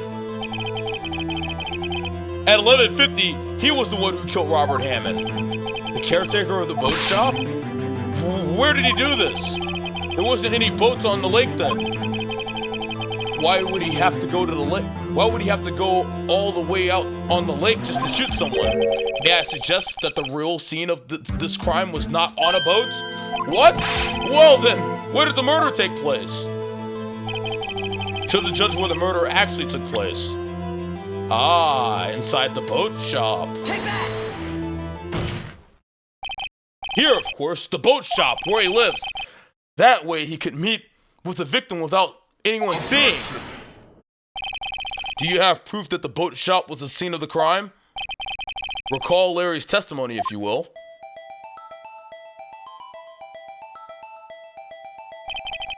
That night, he was out on the lake in a boat searching for something. He finds it and returns the boat. Then, just as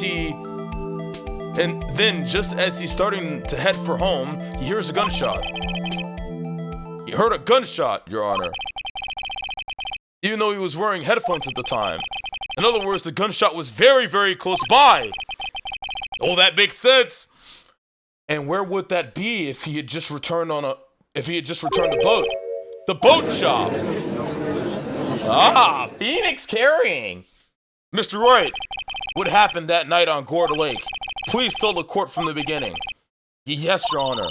Nick, are you sure about this? Not really, but I think if I start at the very beginning and take it slow, I might just be able to figure this out. That night, the caretaker of the boat shop called Robert Hammond to his shop.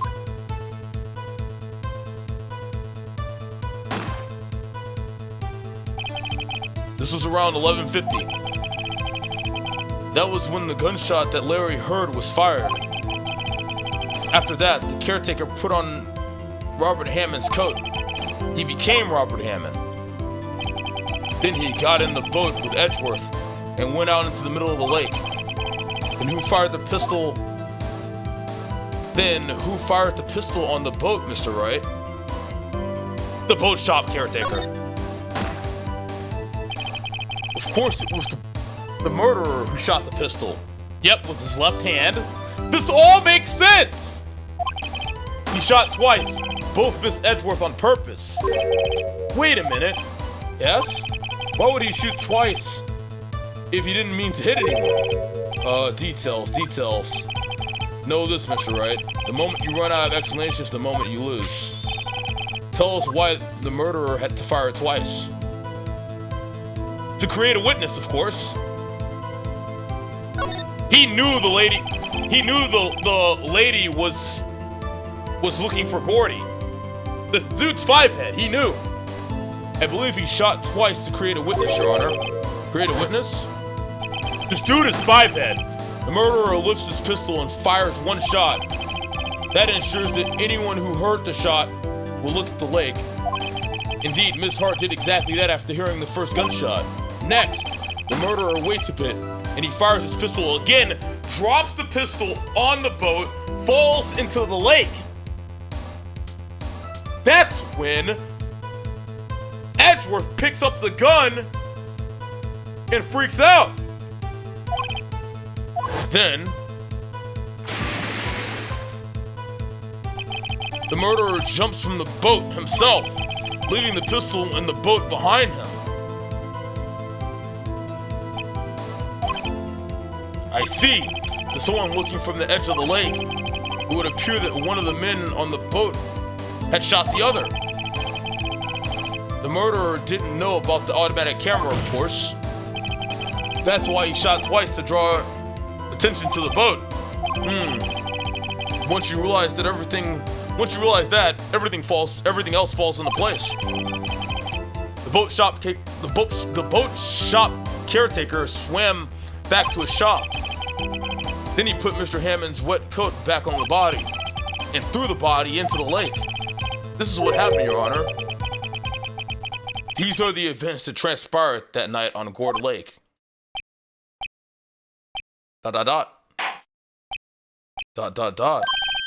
Bailiff! Bring out the witness from before. The boat shop caretaker, quickly!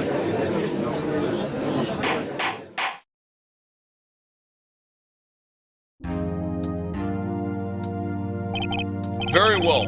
While we were waiting for the caretaker, I would like to ask the defendant Miles Edgeworth a few questions. Mr. Edgeworth, please take the stand. Oh, Edgeworth is taking the stand. Mr. Edgeworth, heard what the defense has to say? Yes. Well, why did you go to the lake that night? What Wright has said it was mostly correct. Astonishingly so, actually. Yes. Several days ago, I received a letter. The letter was signed Robert Hammond. He asked me to come to the boat shop by the lake at midnight on Christmas Eve.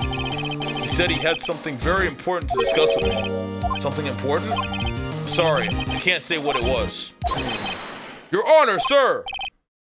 Bailiff, we are conducting a trial here. I ask that you remain quiet. The witness has disappeared. He isn't at the boat shop either. What? What should I do? Find him quickly. We cannot allow him to get away. He ran. It. Mr. Von Karma, your witness has disappeared. ... A search warrant has already been issued. We got a runner! Wide hardo, wide hardo! Yo, Stims, what up, man? Thanks for the 23 Twitch Prime resub. It goes without saying that I cannot declare a verdict under these circumstances. I will extend the trial until tomorrow, the final day allowed.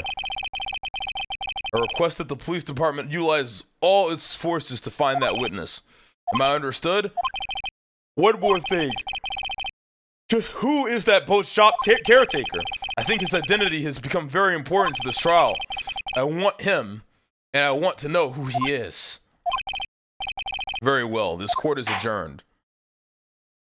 Damn, son. This shit's getting real. December 27th, 1:22 p.m. District Court, Defendant Lobby number 2. Yay, Nick, you did it. Yeah. Well, at least we got out from under that guilty verdict. And what about Larry? That was something else. Even Von Karma didn't know what to do with his testimony. Larry really helped us out. Sure, once I sifted through his unique testimony, still, he did save us. I just wish our cases weren't so down to the wire all the time. I know what you mean. Sometimes I feel like it's us on trial instead of our clients. Pretty much it is us. Hey, Edgeworth. Mr. Edgeworth? Exclamation point. Did you say something? Don't look so pained. I mean, it looks like you're probably going to get off the hook. You could try to smile just a little. Relax. I'm sorry, but I fear it's not over for me yet. What do you mean, right? There's something that's been troubling me for a long time now, and I don't know whether or not to tell you. Edgeworth? No, there's so little time left. I want to tell you to get it off my chest, but I can't make up my mind. What is this about, Edgeworth? It's a nightmare I've had. A memory of a crime that I committed. A crime you committed? A memory of a murder.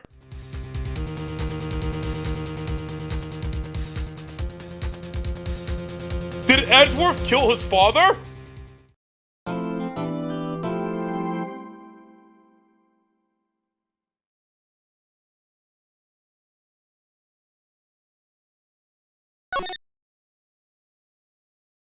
God damn it, I was gonna fucking call it after the checkpoint, but that is one crazy ass cliffhanger.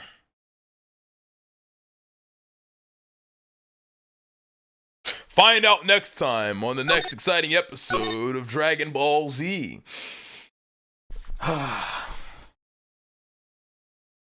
Play Tekken or CSGO?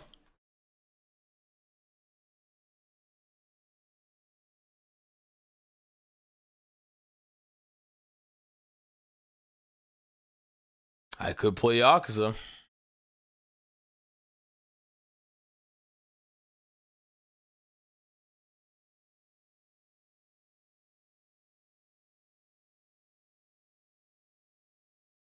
You cucked this yesterday? Play Colonel Sanders Dating Sim. I already beat that game. It was absolute trash.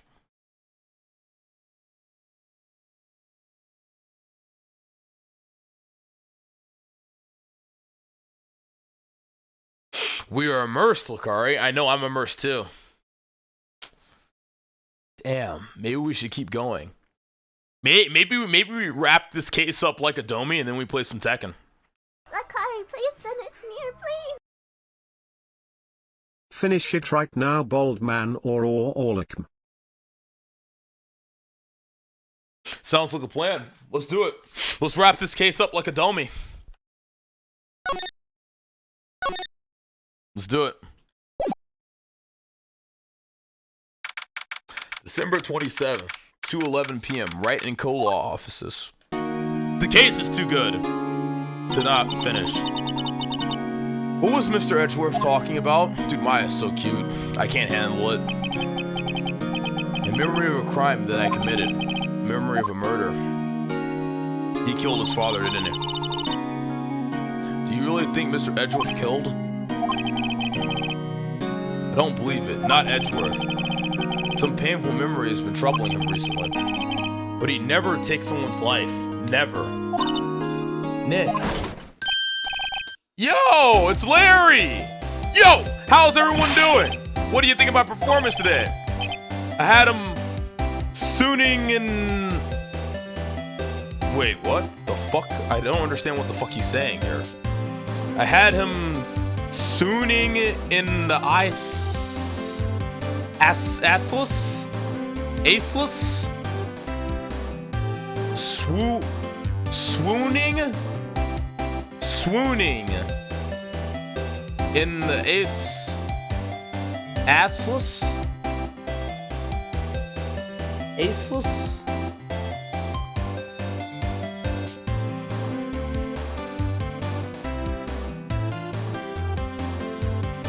Swooning? Swooning in the ankles?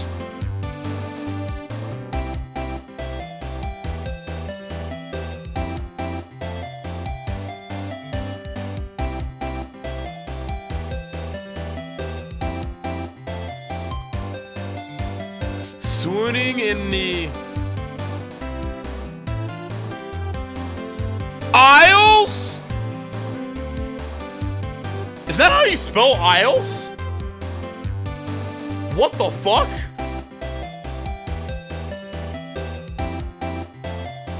Dude, I've always heard aisles, but I've never seen it spelled before until now. Like, I've always heard the word aisles, but I've never seen the spelling for it until now. What the fuck? Oh, don't holy fucking shit Pepega me. How about you shut the fuck up, you stupid fuck?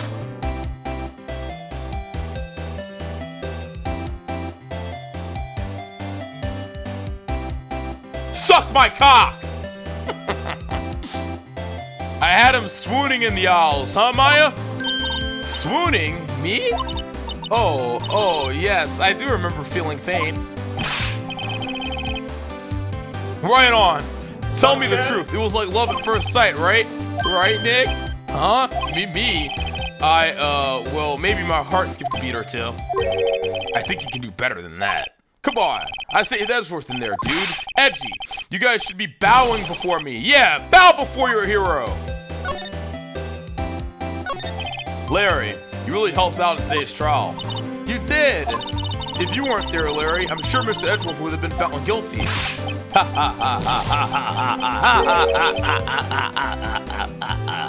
But seriously, Nick, that boat shop caretaker guy is pretty suspicious, but Edgy ain't off the hook yet. Way to spoil the mood, Larry. Hey, I'm just a guy sitting in the audience, you know? But from where I was sitting, Edgy seemed pretty edgy. I mean, can you really know he's telling the truth about that night? Nick? I don't know, but what I do know is we're going to believe in you two until the end. Us two? Edgeworth and who else? You mean me, right? Nah, he means me, right, Nick? Yeah, you, Larry. Not me. Oh, Maya. Oh. But why you, Larry? Huh? Actually, yeah. Why me, Nick? Enough with the silence treatment. Nick, why do you trust Mr. Edgeworth so much? I mean, he's changed recently, true. But when we first met him, he was kind of a jerk, don't you think? You didn't know him back then. Back when he wanted to become a defense attorney. Wait, was that when you two were classmates? Yes, in grade school. They saved me, Miles, and Larry. They saved me and I'll never forget it. That's why I became a defense attorney, you know? What? Hey, Larry, what's he talking about? Huh? Sorry, I kind of forgot. Okay, Nick, out with it. I'm going to hear this story today, and that's final. Okay. It's kind of a long story, so hang in there. It was the very end of 3rd grade. I was on trial. A class trial. A class trial? A class trial. Remember, Larry? Spring, end of 3rd grade? A kid in our class got his lunch money stolen. Lunch money? Our school was really small. Every month, kids would bring an envelope Every month, kids were bringing an envelope with money for lunch home from school. I see. Anyway, this kid's envelope disappeared with $38 still inside. Oh yeah, now that you mention it, I do remember that. I can see why you'd forget though. You were out of school that day. Anyway, the envelope had been stolen during PE class. I was coming down with a cold, so I'd skipped PE that day. I was the only one not in class, so they thought you did it. Yeah, kids in class said I should be put on trial. Trial? So the next day, we held a classroom trial with me as the defendant. Damn, really? I didn't do it. Guilty. He did it. Guilty. It was you, thief. Give the money back. You're such a meanie. Just admit you did it. You can't hide the truth. Tell us the truth. We're not gonna play with you anymore. Yeah, and no more borrowing my racer. He shouldn't really be a... Give me my 50 cents. Now, Phoenix, you know you shouldn't steal people's money. It's not right. In the end, even the teacher thought I'd done it. Go over and apologize, Phoenix. I remember the scene. I didn't know what was happening. I was so sad. I couldn't stop crying. Everyone was staring at me like I'd done it. I tried to apologize. I went to where the boy whose money had been stolen was sitting. That's when it happened. Objection! He shouldn't have to apologize. The only thing that belongs in a trial is evidence. Anything else has no place. You should all be ashamed. Amateurs! Miles? Alpha! It wasn't you who stole my money, was it? No. Then you shouldn't apologize. Everyone's been shouting you did it, but no one has any proof. That is why, Your Honor, this boy is innocent. But Miles, it was your money that was stolen. Yeah, he did it. He's the one. We don't need proof. Make him say he's sorry. Why don't you all just shut up? This is always how it is. Everybody ganging up and picking on one person. Just think how he feels. He said he didn't do it, so he didn't do it. It's fucking Larry Butts, dude. He looks like he spells. ...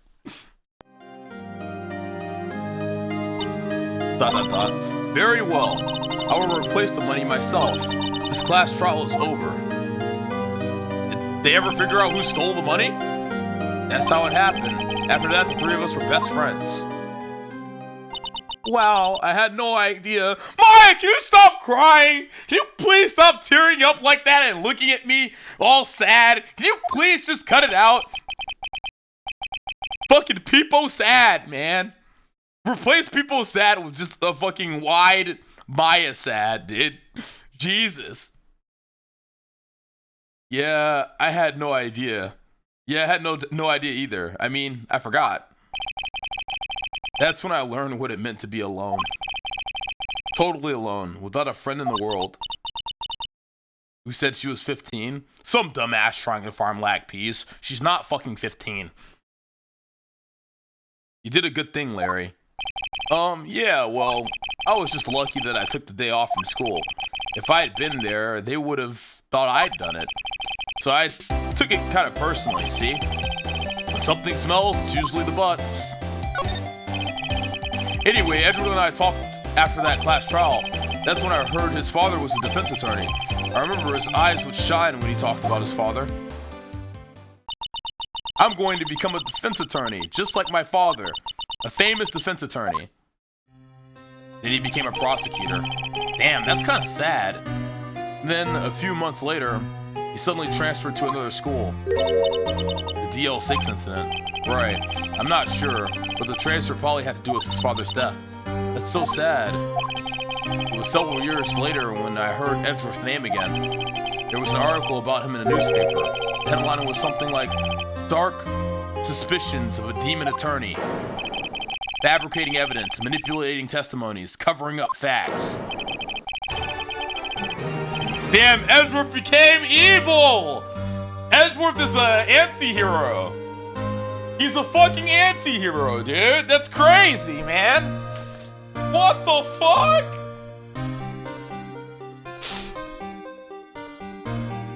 Not an anti-hero, an anti-hero, Bruce. Anti-hero. Damn, add Edgeworth, you've changed. Where's old Edgeworth? Yo, Robohood, thank you for the 3-month resub. New sub. New subscriber. Welcome, welcome. Make yourself at home, my friend. I love your streams.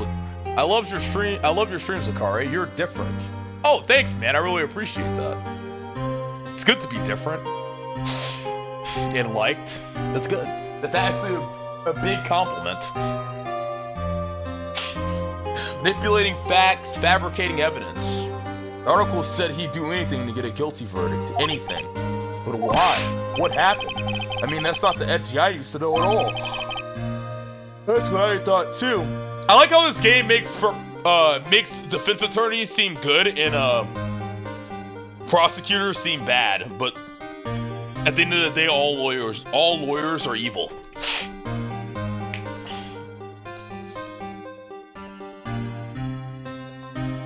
Lack evil.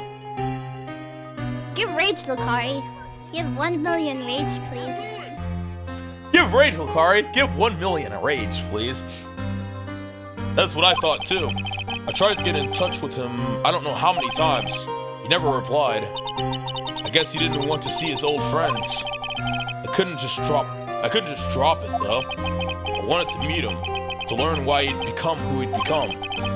That's when I decided, wait, you don't mean that's why? That's why you became a defense attorney? To meet Edgeworth? If I was a defense attorney, I knew he'd have to meet me whether he wanted to or not. Wow, that's crazy. So the reason why Phoenix Wright became a defense attorney is just to meet Edgeworth and talk to him and understand why he became the way he became. In court. Edgeworth believed in me, and I believe in him. He's in pain, and no one's on his side. I'm the only one who knows the real Edgeworth. I'm the only one who can help him. Whoa, Nick. So, is that why you helped me out for free? Yes. I helped you because I believed in you. Except I don't remember saying I'd do it for free. Oh, Nick! We have to save Mr. Edgeworth. If it's the last thing we do, okay? Right, it very well may be. First, there's that rental boat shop caretaker. We need to find out who or what he is. I'd settle for who. I guess I can clean out some of this evidence I no longer need. Okay, let's go.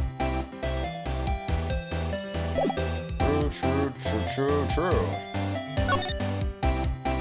Manipulating facts, fabricating evidence.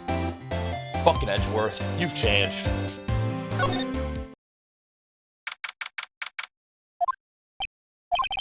Look as grim as always.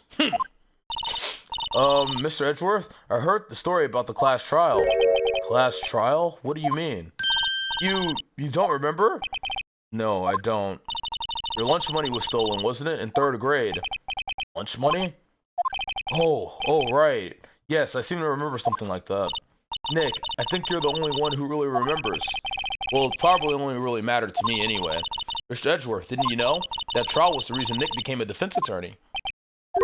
Ridiculous. Gee, thanks. That said, it does sound like the kind of thing you do. You haven't changed a bit, have you, right? So simple. To a fault, even. Well, maybe, yeah, but I think you changed too much, Edgeworth. Perhaps.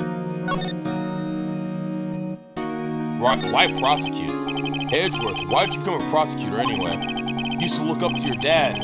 You said you wanted to become a defense attorney, right? I couldn't let myself deny reality like you. What do you mean? My father was taken from me, and you want me to defend criminals? Sorry, right? But I'm not that good of a person. One suspect was apprehended in your father's murder, right? Yes. The man trapped in the elevator with my father. His name was Yanni Yogi. He had to be the shooter any way you look at it. Yet he was found innocent. That defense attorney got him off the hook. That would be Robert Hammond. On that day 15 years ago, The three of us were trapped in the elevator for 5 hours. When we were rescued, we all suffered oxygen deprivation. I had lost all memory of the murder. Lost your memory? Even now, I can't recall what happened in that elevator. That was the crux of Yogi's attorney's argument in court. He claimed Yanni Yogi had been not of sound mind due to the oxygen deprivation. Yogi was released due to a lack of evidence. Innocence. That's when I changed my mind. I started to hate defense attorneys. Wow. What's your relationship with Prosecutor Von Karma? He's my teacher and a man who deserves respect. I learned everything I know of courtroom techniques from him. So he's like my sister was to you, Nick. He is a perfectionist in all things. In court, in his personal life, he's obsessed with doing everything perfectly. Perfectly, huh? In all the cases he has taken on, none were left unsolved. And not one suspect was declared innocent, ever. But that's... I know. It's possible some of the suspects were indeed innocent. However, it is impossible for us to accurately determine that in every case. All Von Karma does is his job to find the suspect guilty, perfectly. In any case, it's nigh well impossible to find a weakness in him. Should a weakness appear, he would do everything in his power to make it go away. Edgeworth? If what you're saying is true, you're headed for a guilty sentence tomorrow. He's right! Now's not the time to praise the enemy, Edgeworth.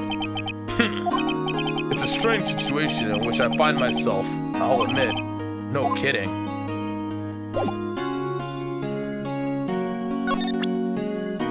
Should we talk about this? Maybe. Nick, no! That's a photo of his father, don't show him that. You're right, now probably isn't a good time to dredge up those memories. What is it? Nothing. Huh?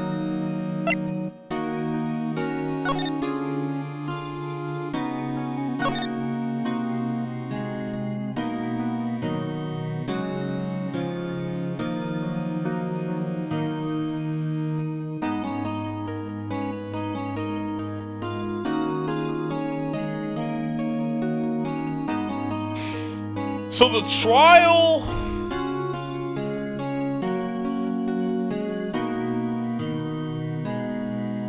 What was the lost trial? What was the trial that his father lost? Oh, am I lagging again?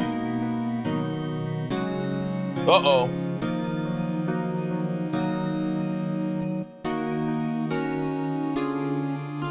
Hopefully it was only for a little bit.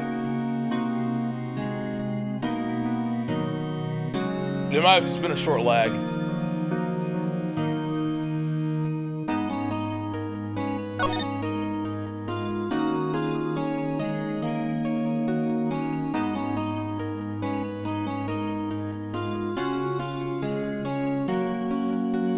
After the rest,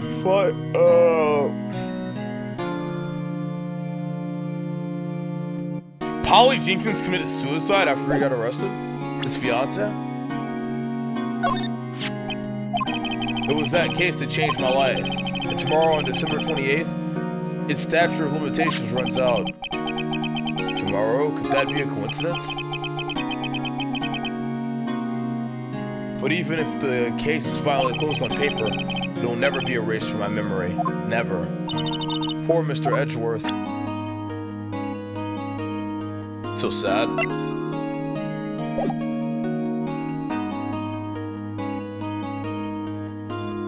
Okay, let's go look around. Looks like Detective Gumshoe hasn't gotten back yet. Gumshoe? He won't be coming back today. Oh, really? He said there was some guy he had to arrest by tomorrow. The boat shop caretaker. Shout something about catching him if it's the last thing I do, pal. Good luck, Gumshoe. Let's go to Gorda Lake. Hey, pal! Long time no see. Oh, Detective Gumshoe. Close one today, eh? I got so worked up, I snapped my tie in half. Sorry about that. No problem, pal. Thanks to you, we now know who really did it. You mean the boat shop caretaker? Look, I'll make you a promise. I'll have that scoundrel in my custody by trial time tomorrow. Come what may, it's my duty to you as a police officer. Now, I'm off to catch me a criminal. Detective Gumshoe sure is active today. Oh, one other thing. No one can go into the woods today. The woods? Where Lotta was camping in? The woods are off limits to camping, and apparently the park ranger found out. He got pretty mad. No one could go in for a while. I guess Lotta's in a lot of trouble. It's actually Lotta. I've been calling her Lotta. Yo, what's up? Tortellini shoes? Hi. I guess Lotta's in a lot of trouble. Anyway, I'll be seeing you tomorrow. Okay. Huh? The steel eyesore is missing. Eyesore? Looks like the hot dog stand is closed too. I guess Larry's too busy worrying about Mr. Edgeworth to show up for work. Go to the boat rental shop. Oh, let's figure out what the fuck's in that safe, chat. December 27th, boat rental shop. That old caretaker got away. Yep.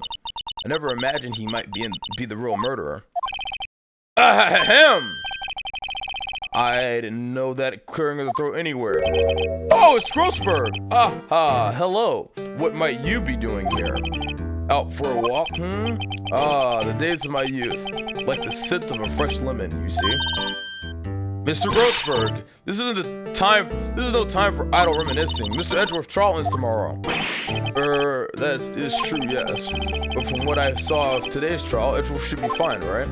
Well, I'm not so sure about that. Ho, what do you mean by that? Well, I'm not sure. If you find anything out, come by my office at once. I may be able to offer you some assistance. Thanks. Bye. What do you think Mr. Grossberg was doing here anyway? Who knows? True, who actually knows? December 27th, caretaker's shack. Nobody's home. Hello. Hey, it's Polly.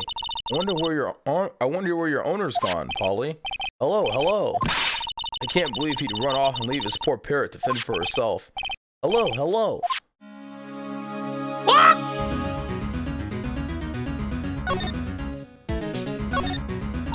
That reminds me, Nick. Polly here knows the number to the safe, right? Yeah, that's right. Polly, what's the number to the safe? 1228. Yo, blazing 2 well, we got an 8-month prime resub. Welcome back, motherfucker. Let's open it, Nick. Come on. I'm sure there isn't any money in there. Aw.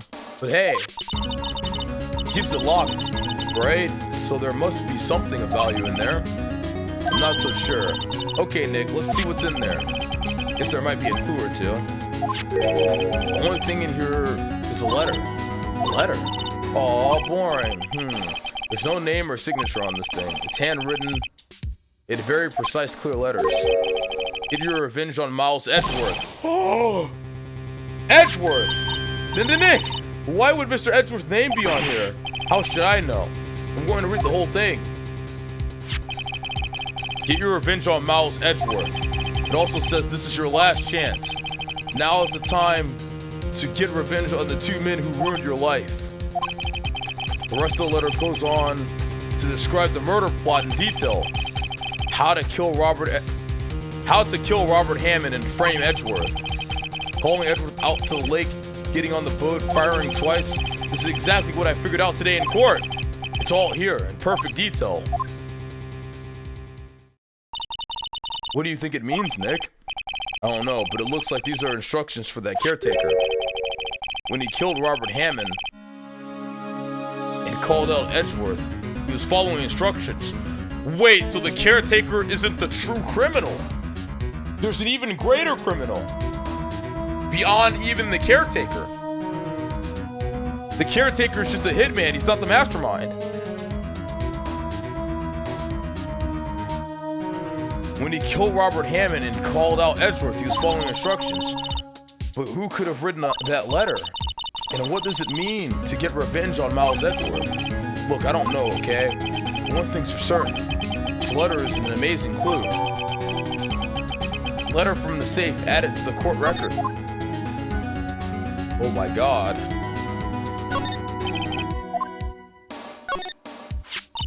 Maybe I should take care of Polly, Nick.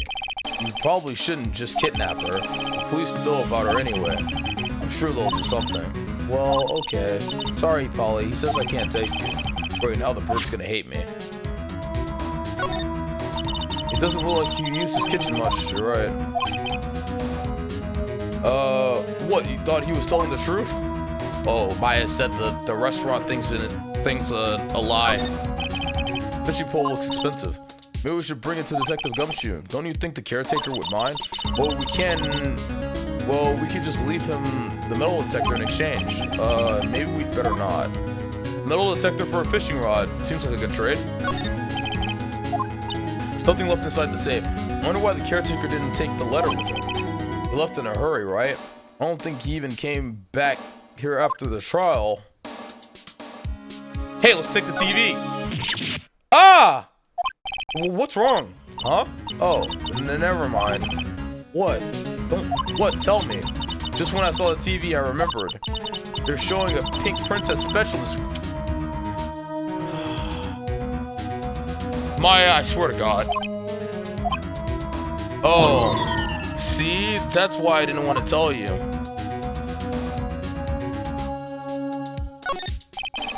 Everything's cold. Looks like he didn't turn his heater on. I guess he hasn't been back here since the trial.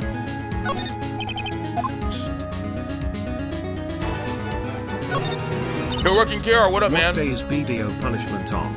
Still Saturday? BDO punishment's tomorrow, actually.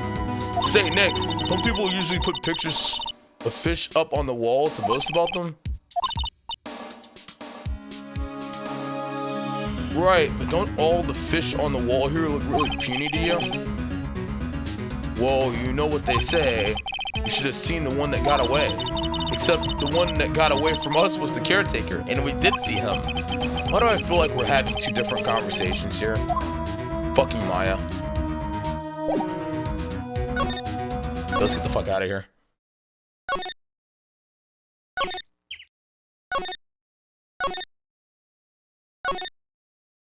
Should probably go to the criminal affairs department and, okay, maybe not. Maybe the detention center? And show Edgeworth this. Edgeworth, see this letter? This came out of the safe in the shack where that boat rental caretaker lives. I see. Revenge on me? Who is that old guy anyway? I don't know. Could he be an innocent defendant you got declared guilty or something? Nice, right? But I don't remember that old man. Not at all. So he was following this letter then. Which means there was someone else behind it. Fuck, I skipped it by accident. Now it's time, I think it said now it's time to get revenge on the two men who ruined your life. Two men, meaning myself and Robert Hammond. It also says this is your last chance. Last chance, wait, maybe he's talking about the statute of limitations on the DL6 incident. Wait, that old man. What is it? Do you know who he is? Yogi. Could he be Yogi? Yogi? The suspect in the DL6 incident. The one who was found innocent. That's pretty big information. Yanni Yogi was a court bailiff at the time. We just happened to be in the elevator together 15 years ago.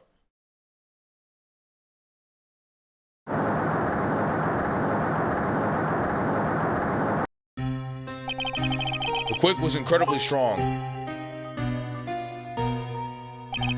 Before I knew it, everything was dark. We were there for so long, it felt like forever. The air thinned and the darkness closed in on us in that little box. We became unsettled.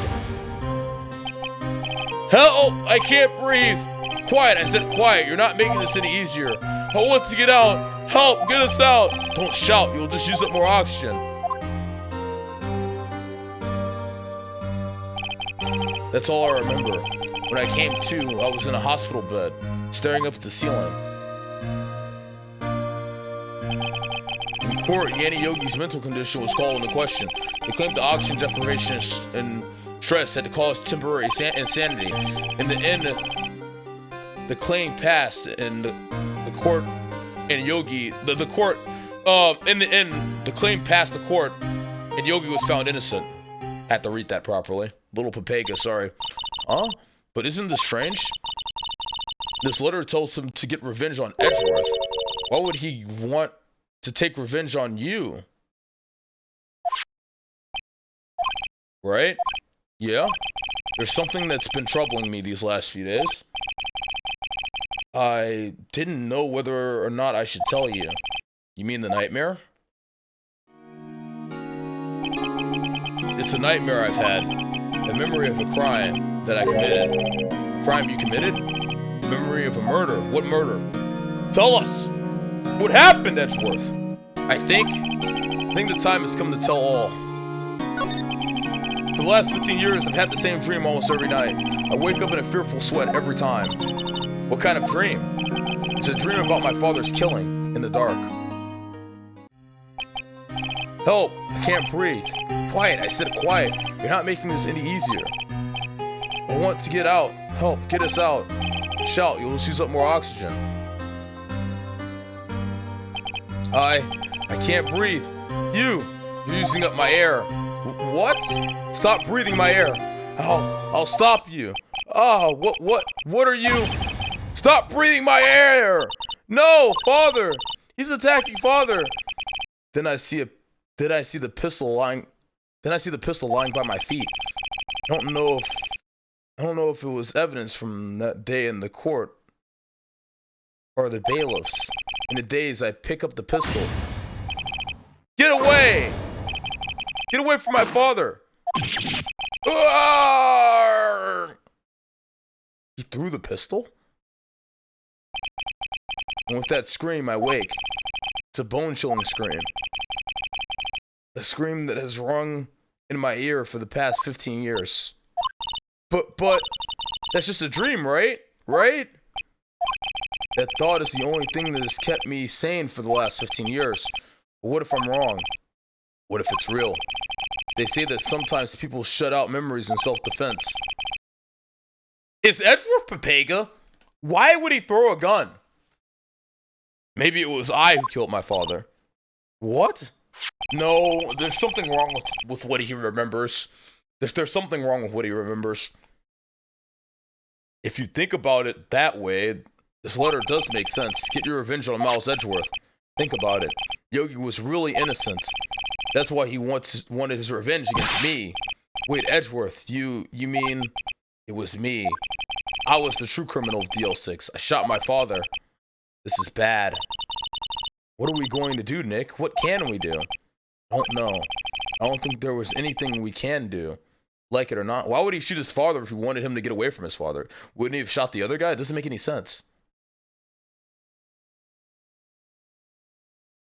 Oxygen deprivation and was like 9.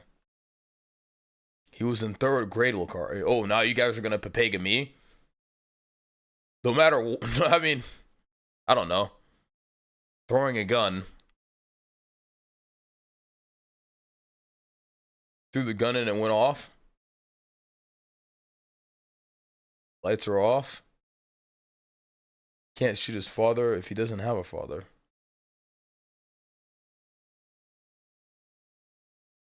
It was dark. Guns can fire sometimes when they're dropped, apparently. He wasn't trying to kill a guy, he was just trying to get the guy off his dad. That makes sense. Yeah, because they say Edgeworth could never kill a man. He's not the type of person that would ever kill somebody. So yeah, I guess that makes sense. It would make sense that he throws a gun. And he's 3. He's in not 3, he's in 3rd grade and he's like 9 and he's oxygen deprived, so he probably wouldn't have shot the gun in the air for like a warning shot or anything logical. He would have thrown the gun in pitch black darkness, the gun fell on the ground and accidentally killed his father. It all makes sense. Stop reading chat before someone spoils. Fuck chat. That's all I gotta say. Chat's toxic. Stop Stop breathing my air, Wyatt Hardo. I don't think there is anything we can do, like it or not. There's someone else who knows a lot about the DL6 incident, maybe. There is, Nick. There is someone else who knows about the DL6 incident. Grossberg, right? Let's go see Grossberg. Grossberg Law Offices. Mr. Grossberg. Ah, hello there. What's wrong? You look troubled. No kidding. I can't believe you're not. My. Just calm down and tell me what's happened. It's Mr. Edgeworth. He. Oh, poor Maya. I see. So Edgeworth dreamt he shot his own father. It's only a dream. Only a dream. I wonder. What? If that's the case, then why don't you... If that's the case, then why do you two look so troubled, Well... Also consider this. Yogi quite certainly holds a deep grudge against Miles Edgeworth. So deep, he'd want to frame him for murder. This leads me to surmise that Mr. Edgeworth's dream was not a dream. It was real, as you imagined. Mr. Edgeworth threw the pistol to save his father. The pistol fired, and the deed was done. No, I don't believe it. Yogi was the suspect of murder, and his career as a bailiff was irrevocably wrecked. Yogi was the suspect of a murder, and his career as a bailiff was irrevocably wrecked. Yep, revenge does make sense in that case. Thus, he sought revenge on Miles Edgeworth. This was his last chance, of course, with the statute of limitations so close. Show him this. Oh ho! This is the letter. It does seem that Yogi was following this letter when he killed Hammond. But why kill Robert Hammond? Hammond was a skilled defense attorney, but he defended clients not for their sake, but for his own. For his own sake? He never trusted his clients, that one. The only thing he trusted was his own ability. But he got his client found innocent, so why should it matter? Actually, my dear, it's quite different. He won an innocent verdict for no one but himself. Yogi was a free man, but socially he was ruined. You'll understand soon enough. Wait, what is it? This letter. I've seen this handwriting somewhere before, a long time ago. Whose handwriting was this? You have any idea who wrote this? Yeah, Manfred von Karma. Imagine it being Karma. Yanni Yogi. Maybe it was Yanni Yogi? Yanni Yogi? You claim he wrote it? You claim he wrote himself this letter, then followed his own instructions? Yeah, I guess that would be what happened. Perhaps you think Mr. Yogi has a split personality, I think that's definitely a possibility, yes. No, I think not. I do not know this Yogi in any case. There's no way I would recognize his handwriting. Oh, right. Yes, right. I'll ask you again. Do you have any idea who wrote this? It was fucking Karma! What the fuck? Are you kidding me?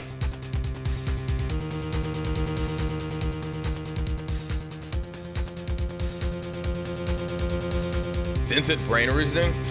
I mean, you're fucking retard. Like, you're saying that because A, you don't play the game, or B, you already know the answer. Why in the fuck would I assume it's fucking Karma? Are you kidding me? That's literally like a that's like a huge plot twist. I don't think anyone would assume it's Karma. Like, alright, so first off, let me put you in your place because you're obviously a fucking retard. If you have any sort of deductive reasoning at like whatsoever, you'd understand that Yogi has memory issues. So it makes sense for him to write a letter to remind himself of how to get revenge on two people that he hates, right? So assuming that it's Yanni Yogi isn't out of the spectrum of possibility for him to write a letter to commit this crime for himself, because he's the one who wants to get revenge on them in the first place. Fuck you!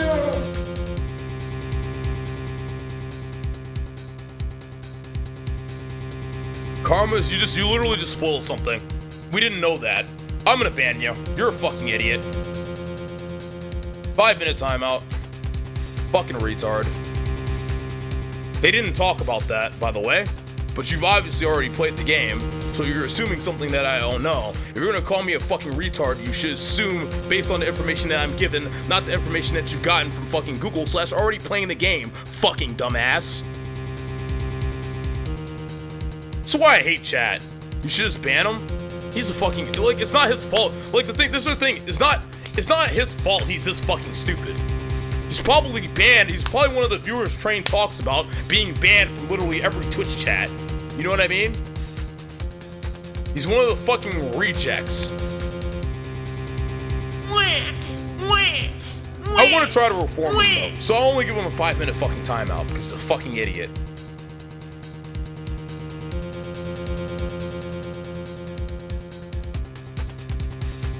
Those are your mods? I mean, Simi, if my mods are banned in every single other streamer's chat, imagine how my viewers are. If my mods are that bad, imagine how bad my actual viewers are. You know what I mean?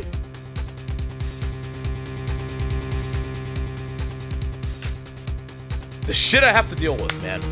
Anyways, it's karma. I can't believe it, but it's karma. Let's figure out why. Could it be Manfred von Karma? Von Karma? Why would he have something to do with this? Well, I'm not sure. Von Karma. Von Karma. Well, wait. You're right, my boy. This is Von Karma's handwriting. I'm sure of it. I used to see it all the time on court reports. What? But that means the one who told Mr. Yogi to kill was correct. Manfred von Karma himself. What does this mean then? Why would von Karma want to frame Edgeworth? The DL6 incident? Maybe von Karma was the prosecuting attorney who lost the case. No, but he's never lost a case before. What the fuck is this reasoning? I don't understand. I need to figure out here. Is it this? This incident took place 15 years ago tomorrow. So tomorrow we'll see the completion of not one trial, but two. All thanks to the statute of limitations, however. I'm afraid the damage DL6 incident has done will never be erased. Wait, maybe we can talk to him about it now. Prosecutor Von Karma. If it truly was Von Karma who wrote this letter, then he would know the truth. He would know that Miles Edgeworth had accidentally killed his own father. He'll say as much tomorrow in court, I should think. They'll press the point until the court finds Miles Edgeworth guilty. Oh no. But how could Von Karma know about Mr. Edgeworth's past like that? Even Mr. Edgeworth thought it was just a nightmare. That I do not know. Yet I do know that Von Karma is both persistent and a perfectionist. He may be seeking to satisfy a grudge against Gregory Edgeworth by hurting his son. What do you mean? It was 15 years ago. Yeah, fucking dumbass, racist fucking name, fucking stupid ass, fucking retard, man. This information we did not fucking know, you dumbass motherfucker. God, you're so fucking stupid. Von Karma met Gregory Edgeworth in court, and Von Karma did win. Okay, Von Karma met Gregory Edgeworth in court, and Von Karma did win. So why would Karma still want revenge? But he didn't make it through the trial unscarred. Gregory versus Manfred. Oh, so this is the trial that, wow, Gregory Edgeworth must have been good if he scarred Karma. So this is the trial. So, Edgeworth's father was murdered right after this trial. I was wondering about the trial that he came back from, that he lost, like before he got murdered. Because they always mentioned that he, came back from a trial, right? That he had lost right before being murdered. So this is the trial that is mentioned. What happened in the trial between Edgeworth's dad and Von Karma. Von Karma got the guilty verdict he wanted. He won the trial, but Gregory Edgeworth accused Von Karma of faulty evidence. And though he lost the trial, Mr. Edgeworth's accusation stood. Faulty evidence. It was the only penalty Von Karma has ever received in his career as a prosecutor. Gregory Edgeworth dealt a blow to his perfect trial record. Wow, that's why! That's why! Now it makes sense! This fucking retard over here trying to call me a papega for something I didn't have, for information I did not have access to yet. Imagine being that fucking dumb. Imagine being that fucking dumb. Imagine being that fucking stupid. Ban him again? I shouldn't fucking shoot that motherfucker. In chat, of course, not in real life. You deserve to be fucking shot in chat, kid. You understand that, right? Ridiculous. You are a straight retard. I hope you understand that, man. We're not gonna permaban him. I believe in second chances. Don't make the same mistake twice, sir.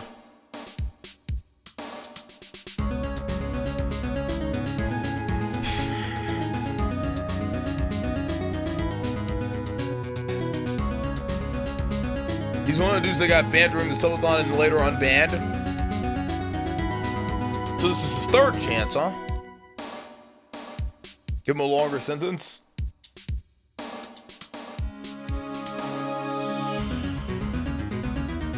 I know what to do. Don't worry, hold on. I got an even better idea.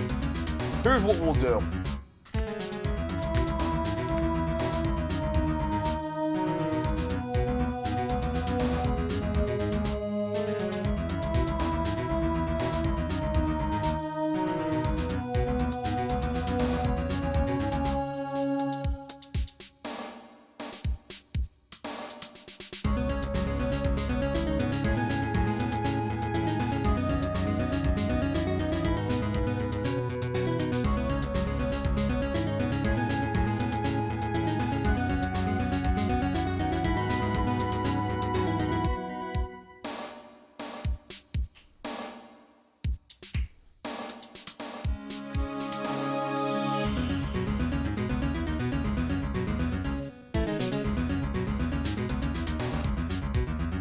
Oh, it's actually 3-2-2. Okay. Alright. This means I have my eye on you, buddy. You slip up again, it's gonna be the last time you ever slip up, you understand? You're not gonna incur another penalty. But your name isn't just on the list. Your name's on the fucking list now. You see, this is the list up here, right here. This is the list. This is the fucking list. You understand? Give rage, Lacari. Give 1 million rage, please. No fucking rage.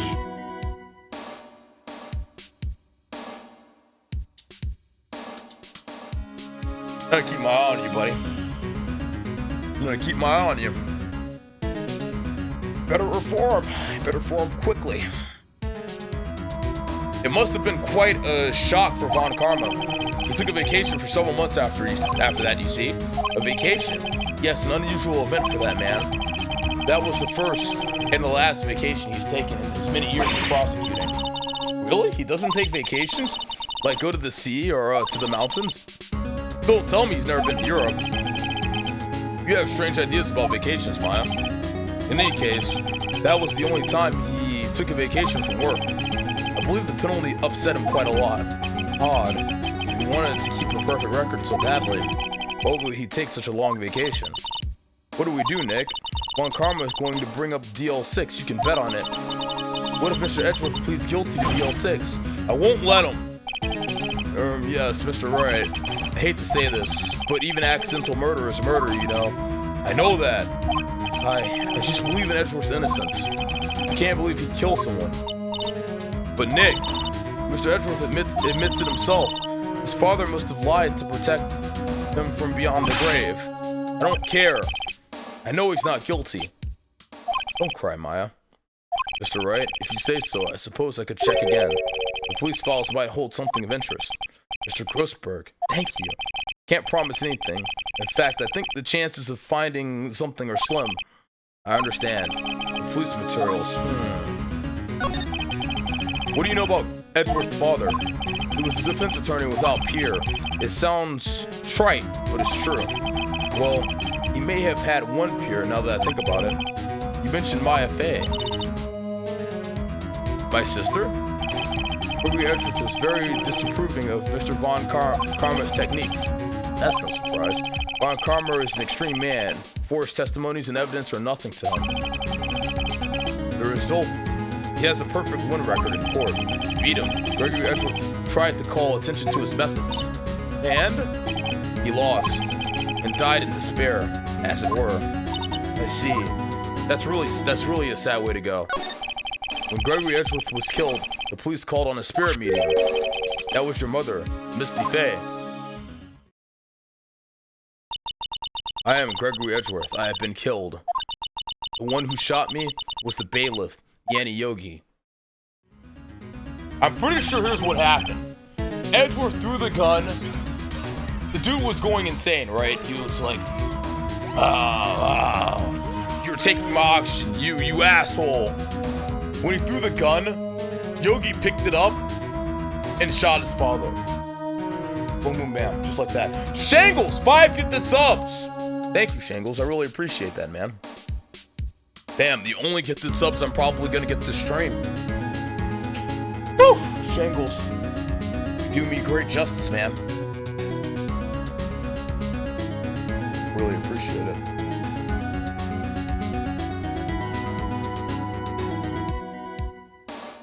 Yet Yogi was found innocent. That's when my mother left us. Everyone called her a fraud. That's right, everyone thought she was, you see? Yet now that I think about it, it seems the one who lied was Gregory Edgeworth's ghost. Gregory Edgeworth must have known who shot him. I don't believe it. So you're saying he falsified his testimony?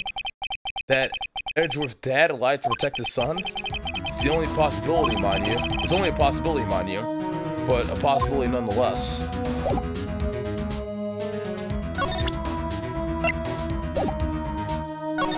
Let's talk about Maya Fey a little bit more.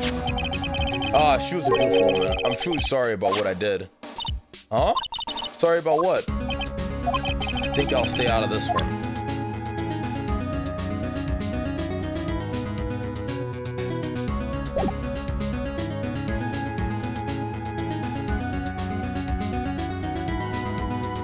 Sorry for what? Sorry for what, Grossberg? What did Grossberg do again? Didn't he expose, or didn't he like pin Misty Fey as like a fraud or something? No, he told I think he told him about Misty Fey's spiritual powers to talk to the dead or some shit. Yeah, he leaked the spirit medium to the press. He snitched. Sold her out to Red White. Yep. That's what happened. I remember now. That was fucked up. Dirty fucking snitch. One day left, Nick. Yeah, I know. Well, no time to waste. Let's get going. What to do? What do you think we should do now, Maya? You know best, Nick. Just do what you do. That should work. Wow, Maya, thanks. Do what I do, huh? Wow. That's very useful.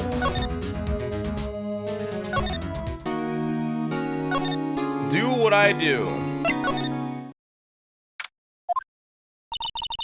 There's hardly anyone here.